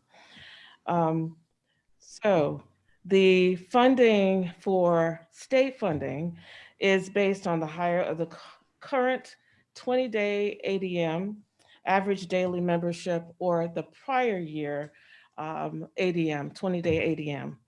The planning allotments that we built our original budget on were based on allotments ADM of 15,015. And then the initial allotments that they awarded us in June were based on an ADM of 14,953 students. The DPI currently has an ADM of 14,832 on record for Nash County Public Schools. So what does that mean? If nothing had changed, we would have seen a reduction in the allotments that have been awarded to us thus far. However, on September 2nd, the North Carolina Senate passed House Bill 1105 that includes legislation holding local education agencies harmless for enrollment declines this year. So that is a good thing for us. We know where we stand right now, and that's going to stay the same. So the state funding, as you have heard in several presentations, The state funding is provided by program, and some we call PRC, if you will. That is via 4 types of allotments: position allotments, dollar allotments, categorical, and unallocated allotments. We monitor all of the allotments, but position, dollar, and categorical allotments are very, they have to be monitored regularly so that we stay within our budget. Position allotments mean for the class certified positions, we get a certain number of bodies that they're going to pay for, regardless of what the cost is. And we cannot go over that number of positions. If that's certified. Our international teachers, that faculty that we have, actually are actually come out of that number. We have 22 international teachers, and they are converted actually out of the class certified position count and placed in another program count. And that's in the detail that was provided to you. 001 is certified for the international teachers is PRC 20. So that's the 22 positions that were moved, the dollars that were moved out of one go into PRC 20. The dollar allotment and categorical allotments, we have to stay within the budget for those. And the unallocated allotments are for any benefit that a person gets when they are terminating, resigning, or for longevity pay, and the medical and the insurance that we pay as well. The state pays all of that upfront, regardless of what the dollar value is. So on page 4 through 8 is a description of all of the programs that the state funds. The state funds a total of 35 programs right now. 25 are non-coronavirus relief funding. 10 are COVID funding programs. The COVID funding programs, all of the programs have specific guidelines, policies that we have to follow. But the COVID funding is very specific. And we do have to follow, and things that we might think would qualify do not always qualify. So we have 10 for state, and then this year we also have a federal CARES Act relief funding that actually extends beyond the rest, the term of all the others. Everything else that the state provided CARES Act funding expires December 30th of this year. The federal funding does not expire until September 2021. And it has quite a bit of flexibility for the federal funding. So in doing our financial reporting of all of these different programs, the DPI has a rigid chart of accounts that we must follow. It's composed of 7 components. The fund is the type of funding. We have state funding, Fund 1, Fund 2 is local, Fund 3 is federal, Fund 4 is capital outlay, 5 is child nutrition, and Fund 8 is another local funding. Our components for the chart of accounts allow us to be able to distinguish or to report in various forms. So we can report by the fund type. Purpose is another form, part of the chart of accounts, or we group it by the program or object code or the location. We have the code where expenses are being used, if you will, by school. Every school has its own unique code. Even central office has a code, which is 810. So we can identify expenses by location. And then the state allows, and all of those are specifically coded in the state. So we can't differentiate anything. We have to go by what the state has. But we do have the ability to be flexible and use a special two fields for special identifier that we might need to record something different to capture it for ourselves. So on page 9, oh, yeah, okay. Page 9, I have provided a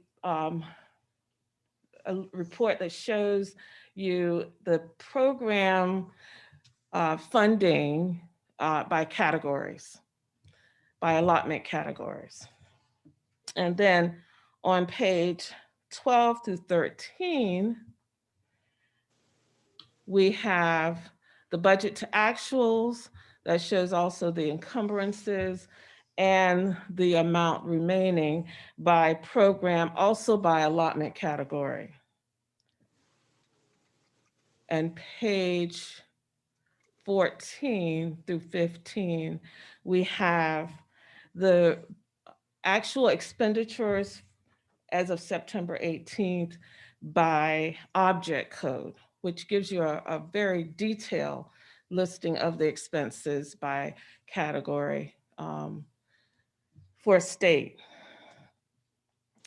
So on to local funding. Local funding, appropriations, and capital outlay are all calculated by the finance department for Nash County. This listing is provided to us and we include it in our budget as we did have, and it's been approved. The 2021 total local budget is $23,638,982. The appropriations for Nash and EdgeCom are $23,096,053, as you see there. Added, and then the capital outlay is $1,699,517.30. For local, we add what we project for fines and forfeitures from Nash of $400,000, and fines and forfeitures we expect from EdgeCom of $40,000, $10,000 for interest from bank accounts. And then we also have the $92,929 from the band funding that was approved last year that we're carrying over every year, and also adding $10,000 because for the high schools, it's on a rotational basis.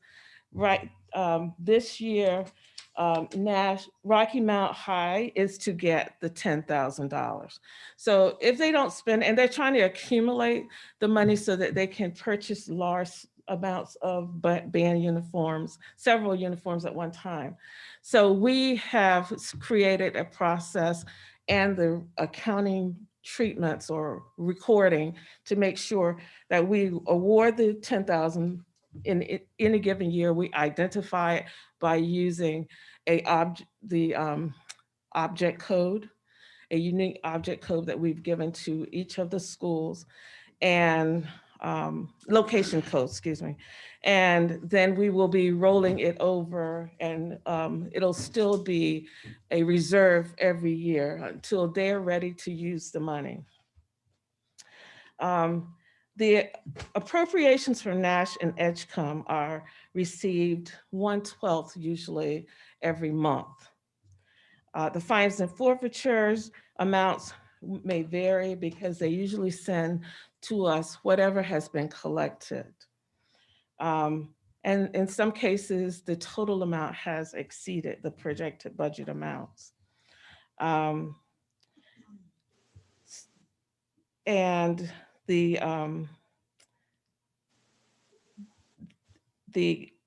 that is a little bit different for capital outlay. And that's the next slide. One more. Okay. So capital outlay is a little different in how we get our funds. Capital outlay money has to be spent, expenditures incurred, paid for, and then we submit a report to Nash and EdgeCom to get reimbursed. and we are reimbursed up to a maximum of what the budget amount is. So this is the budget at a glance. And the superintendent recommends this as information at this time. Any questions from the chair? Mr. Chair, I mentioned last time about the money that Edgecombe County owes us. Have they paid us yet? They have paid us. In full? In full. Thank you. You're welcome.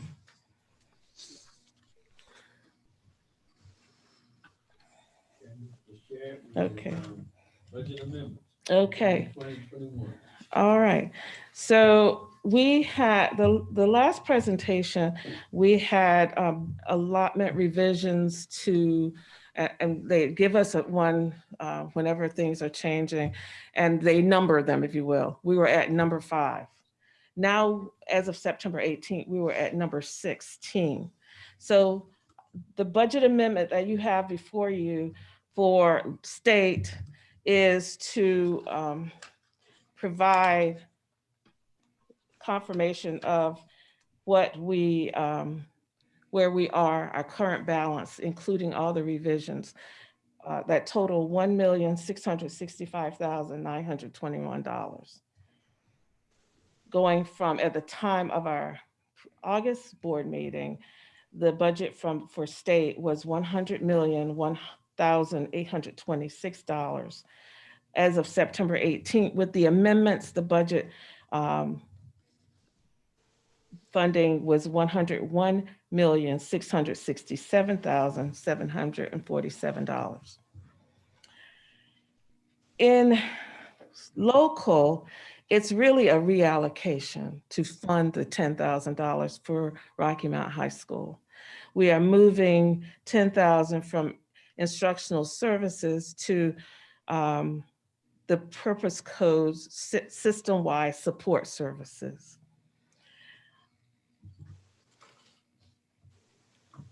Any questions? Why? Because we're just moving, it's a reallocation. That's how we're going to fund the $10,000 to Rocky Mount. The school codes the school budgets are usually within purpose code 6,000. It's just a chart of accounts that is grouped there. It's for band uniforms. It's for the band uniform allocation that is due. It wasn't budgeted. It's budgeted in one plot, but in order to give it to the school, it has to be in the system-wide support services. It's a reallocation. In the step term for $10,000, if they wanted to let it rest until the next cycle goes around and put $20,000 in uniform, they can do that too. Right. And actually the $92,929 reinstated the balances that they had, I think, 3 years ago. That's correct. And so we have it allocated by, actually, I have it here. At the time when this was approved last year, Nash Central had a balance of $30,000 that we reinstated. Northern Nash, $40,000. Rocky Mount High had $10,000 because they had recently spent theirs when it was stopped. Southern Nash, $12,929. So that's the $92,929 that we reinstated for them based on what they had at the time this was stopped. It just catches my attention when you take money from instructional for something else. I just wanted to ask. Right. It's all local money. And we were just moving it to fund the band uniform money. Okay. Just real quick, our usual amount that we've been getting for a budget overall is about 140. About that. All right, now how much have we gotten over the past year for CARES? Right now, it's a little over 2 million for this year. And then you add the federal, that's about over $4 million. Okay. The the state for this year is 2,291,382 for this year. As for state for this year. And then the federal is $4,194,025. Now, last year we got probably over about 15 million total, because it was 954,000 for child nutrition and another 500, I think, that we got for a different program that was really could be used by several departments. Which physical dates are you talking about per year? Last year, I mean, last fiscal year, 2019, 2020. Okay, in June 30th, 2020. I was just making sure. Mm-hmm. Now, with the federal one, is that a September? That is September next year, September 30th to 2021. All the others, the 2,000,002 that I talked about, that ends December of this year. Unless, as they did something that one of the funding, one of the programs that they funded last night, 2019-20, they had said up to the 9th hour that it expired June 30th. So we went on and spent it as we scrambled and made sure that child nutrition spent it. At 4 o'clock on June 30th, it was approved that it could be extended to December. But we were afraid that we would lose the money if we didn't try to make sure we spent it. So we have spent ours, and several others, locals are still in the process of trying to figure out how to take care of theirs.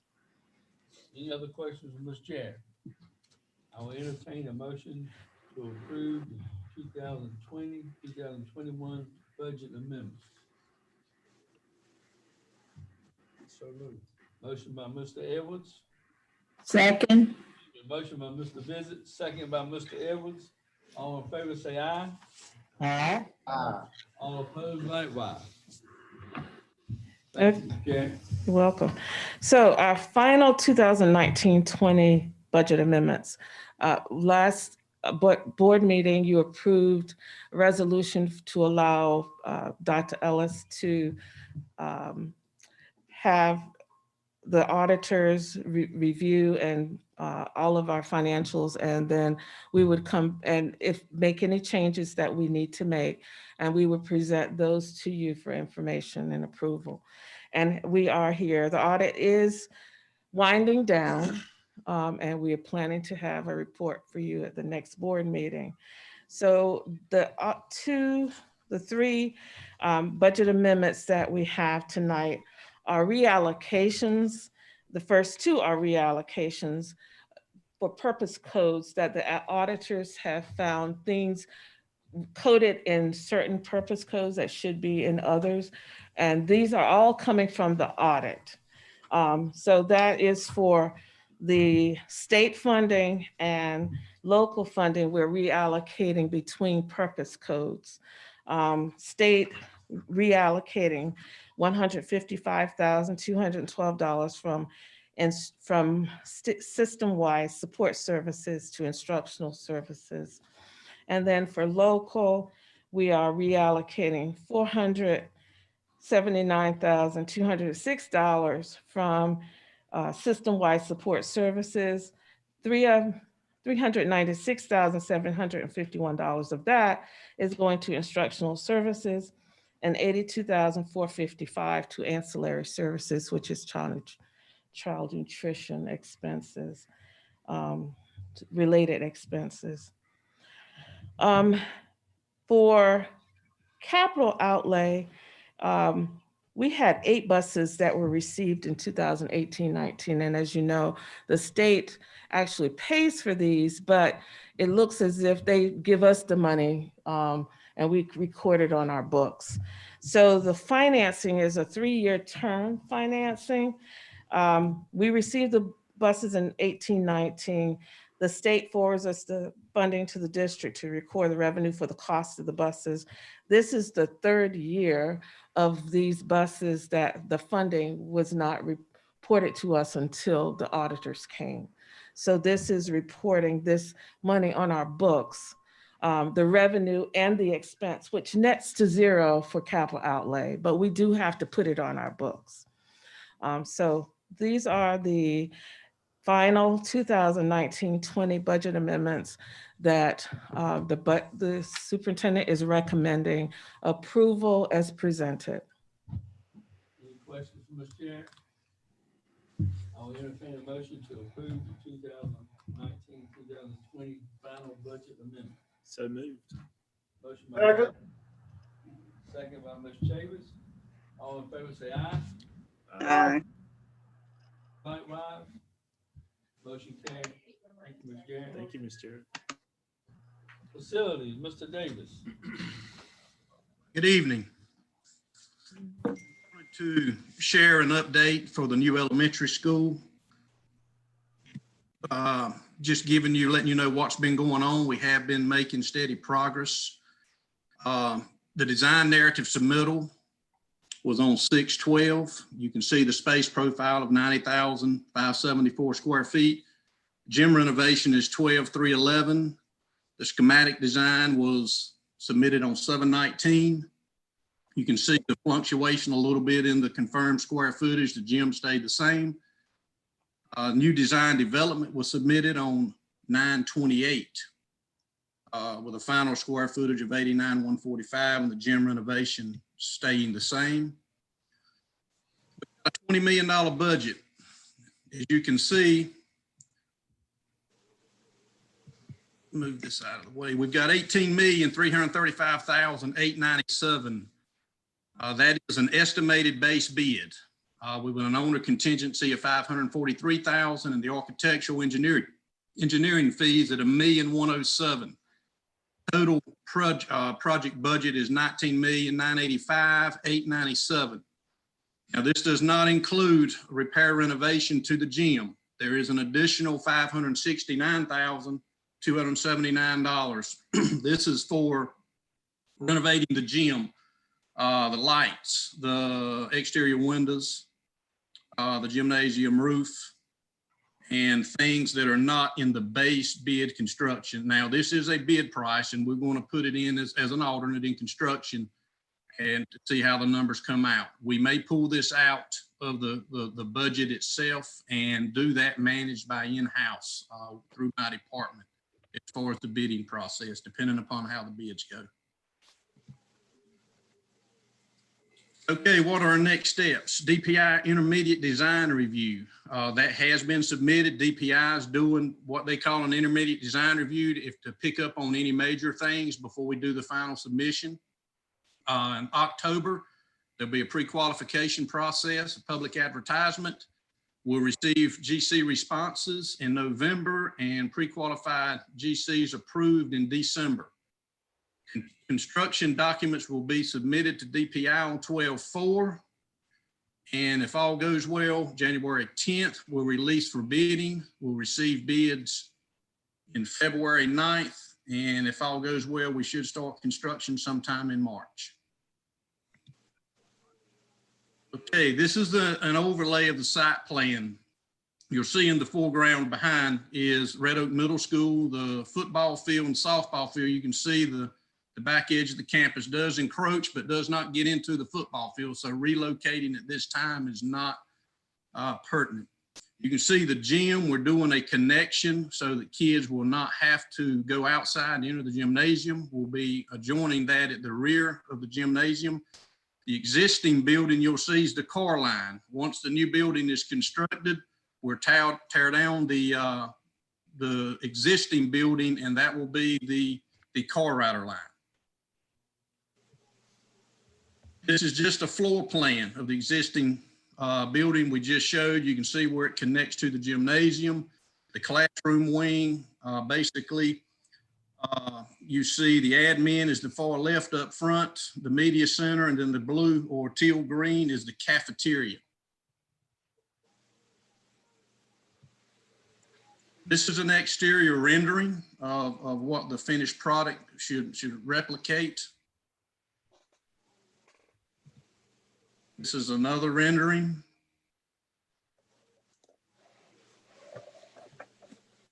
This is the front entrance to the main lobby. You see the vestibule is the glass inside that. We will check people in through access control. They'll enter the main office and then enter the classroom wing or the lobby of the main classroom wing. And finally, the last picture here, this is the classrooms, the intermediate area where you branch off to go to the K2 will be on, or the pre-K through first grade will be on a wing, second, third on a wing, and fourth and fifth goes out by the gymnasium. Are there any questions? Mr. Chair. Yes, ma'am.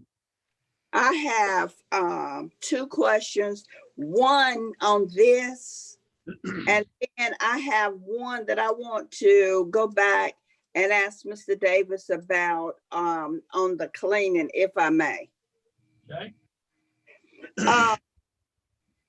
Go back to the screen, please, where you had up there about the gym, the cost, and tell me again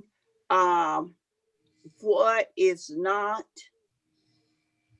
included, what that $569,000 is for.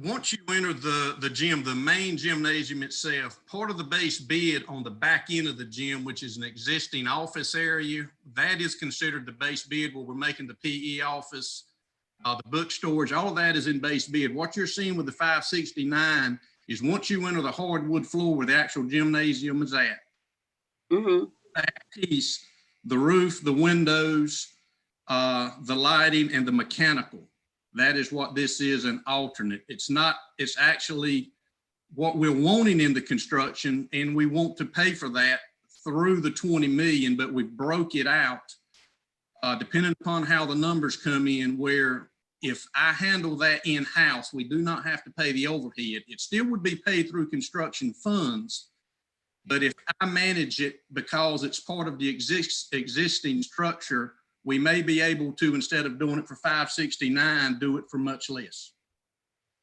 All right, my question then is that in a letter dated April 21, and help me with this, okay? In that letter, under the scope of work, there's a bullet point, and this letter is from Oakley Collier, by the way, to our chair. One of the bullets says renovations to the existing gymnasium building, including new HVAC, sprinkler, windows, roof accessibility, and toilet upgrades. And on the other sheet where it shows professional fees, it's $215,000. Renovation to existing gym.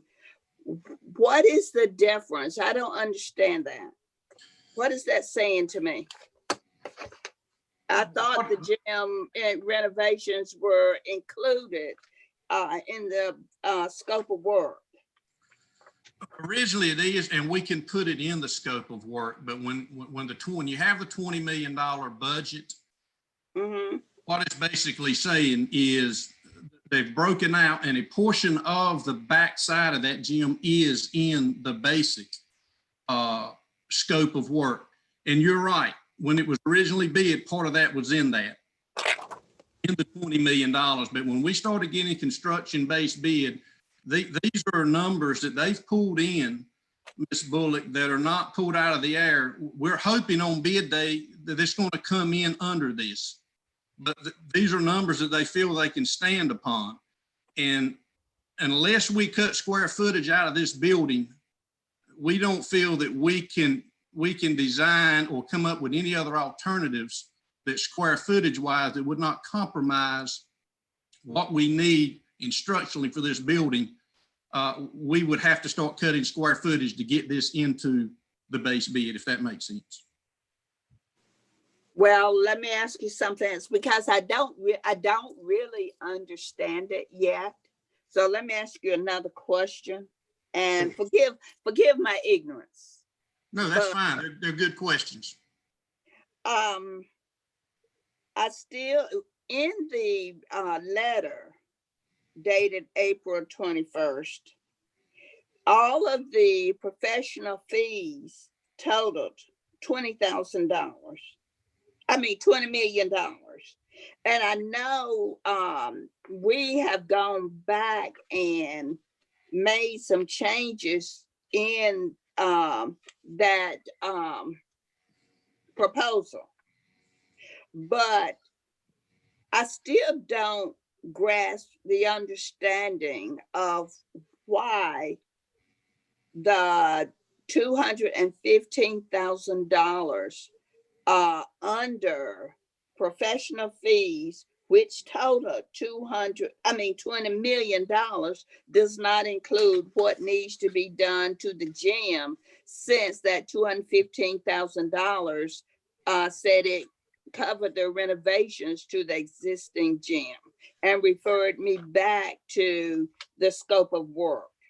Now, the design fee of the $1,107,000, that does include that 215. I'm not sure where you're getting that, but the $1,107,000, the design piece does include the repair renovations to the gym. They are handling the design piece. We're just talking about the construction. This is the actual construction cost of the alternates to this portion of the gym. They are handling the design piece of that. The mechanical, the electrical, the plumbing, and the architectural the gym is that. That's not broken out. This is actually just the construction piece of the gymnasium. If that makes sense. Because that is part of their scope. Their scope is the design of that piece. We're just talking about the actual construction of the roof, the windows, the lighting, and the mechanical. Well, as I said, I don't understand it. I need to do some more reading and talking to you about it, and I will do that in the very near future. Sure, I'll be more than happy to answer any questions you have. All right, now my other question is about the cleaning, the deep cleaning. And I received a text since we've been in this meeting after you talked about the cleaning, and the question was asked of me, it's the machine that does the cleaning the air and everything. Is that used at the school level? No, ma'am, it does not. The Virex in the machines is designed if we have any issues on the floor, but it has nothing to do with cleaning the air. No, ma'am. If we have an issue, we do have the ozone machines, and that's what they are intended to do. If we have a positive or a situation that we think may be positive, then we do set up the ozone machines. But no, ma'am, we do not have the foggers. If that's what you're. So in the schools, in the schools on Wednesday now to move to Fridays? Yes, ma'am. What exactly can the schools expect to happen to make it a safe environment as far as cleaning goes? Is it just spray bottle, the Virex in the spray bottles, or what exactly will they have? It's the deep cleaning day, Ms. Bullock, is really designed to have minimal staff on that campus so that custodians can pay more attention to the floors, to the doors, to the entryways, to any area that is considered a high volume area of people, that we can let this chemical sit at least 10 minutes. You know, we can't mop floors and we can't run these scrubbers with people running in the buildings, because that will create an additional hazard. Right. And the cleaning, the deep cleaning, is just one aspect. It goes along with the face mask wearing, it goes along with the temperature checks. The deep cleaning is just to give us an upper hand to be able to hit these areas without people moving around the building, if that makes sense. All right, let me ask you another question. Let me put it to you this way then. the schools. If I'm at a school, I can then expect that we will have a spray bottle with the Virex in it, and we will wipe down that facility. What happens out in the hallway, the common areas of the school? How is that cleaned? It's cleaned basically the same way. And in With the addition to spray that, bottle? yes, ma'am, and with the floor machines. Some of the schools do have the mobile buffers. Some of them don't. If that not be the case, they use the mops. But the Virex is put into their mop buckets or their machines, and the floors are done as well. And the enhanced areas, they're also done Monday, Tuesday, Thursday, Friday as well. And we've also put the Virex bottles in every classroom, that once we go to this Plan B, that we want teachers to be able to do this at the end of their day for their desk and student chairs, so that the custodians can still concentrate on these high volume areas, because there's no way that these custodians could wipe down 300 to 400 desks in every classroom. That's the reason we put the Virex and the paper towels in the classroom, so that the teachers could handle that and the custodians could handle the high impact areas. So then the teachers will be responsible for wiping down their classrooms?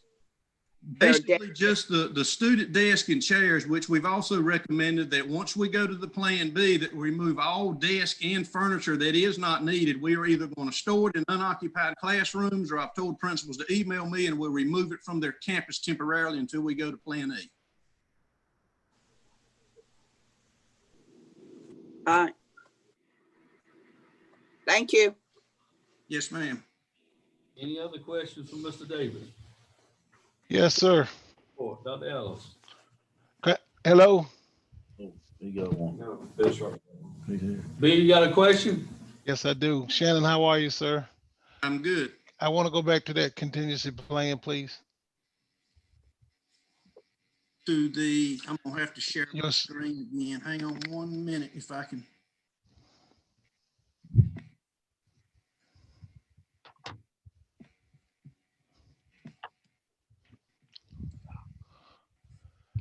Well, you don't have to show it, but Here we go.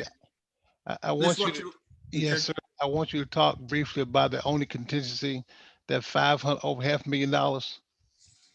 That basically is your savings account for any unforeseen issues. So if we go through the entire project with no issues, that's $543,000 we do not spend, or we can spend it on something else. So the actual cost of the building itself will be less than 20 million, based on that 543 contingency is just if we need it. That is correct. And that should sort of cover some of those costs that you talked about as far as renovation for the gymnasium. That is correct. Okay, thank you. Yes, sir. Any other questions? Dr. Ellis? Just superintendent's report. This October is Principal Appreciation Month. So board, I encourage you to either send some things to the principals their month. I've always said anyone can lead on a sunny day, but if it starts raining, find out who your leaders are. And I'm telling you, during this COVID, it's rained a lot. So I just want to let principals know I appreciate their efforts, their commitment, their leadership, because this is always a moving target, and I appreciate it. I'm also pre-K teachers, exceptional children. It was so good to go and see little ones in a school building. Moving forward, we're going to try to make sure we're doing this safely, but also getting students back in the building. So staff, thank you for your commitment. Between maintenance, transportation, school nutrition, they have been working constantly. Technology, just thank you for all your hard work. And parents, thank you for your support. It is tough times. We're getting better at this. So be patient, but I appreciate your commitment to the students. This time I'd just like to thank everybody on the staff for all the hard work that's being done and continuing to be done. I look forward to one day when we have all the students back in school, one day when we have in-person board meetings, I really miss seeing my fellow board members in person. The heck was Zoom. Schedule upcoming meetings and appointed dates. A joint meeting with Nash County Commissioners will be Thursday, October 29th at 6 p.m. And Ms. Smith said that's Nash Central High School? At Nash Community College, okay. That will be Thursday, October 29th at Nash Community College. November work session, Monday, November 2nd at 5. November board meeting, Monday, November 2nd, to be determined. Any other questions? This time I'll. Franklin? Yes. On that joint meeting with the county commissioners, is there a limited amount of seating or is it open to all board members and all county commissioners? Open to all board members and all county commissioners. It's gonna be in the large room like we have met before, you know, and then we changed it with Nash Central High. It's gonna be in the auditorium. Okay. But we will have access to Zoom. Is that correct? Yes. Okay, thank you. By then we won't need it. Just Dream now, on. motion to adjourn. So moved. Second. Motion by Mr. Bridget, second by Mr. Edwards to adjourn. All in favor, say aye. Aye. All opposed likewise. Motion carried. We are adjourned.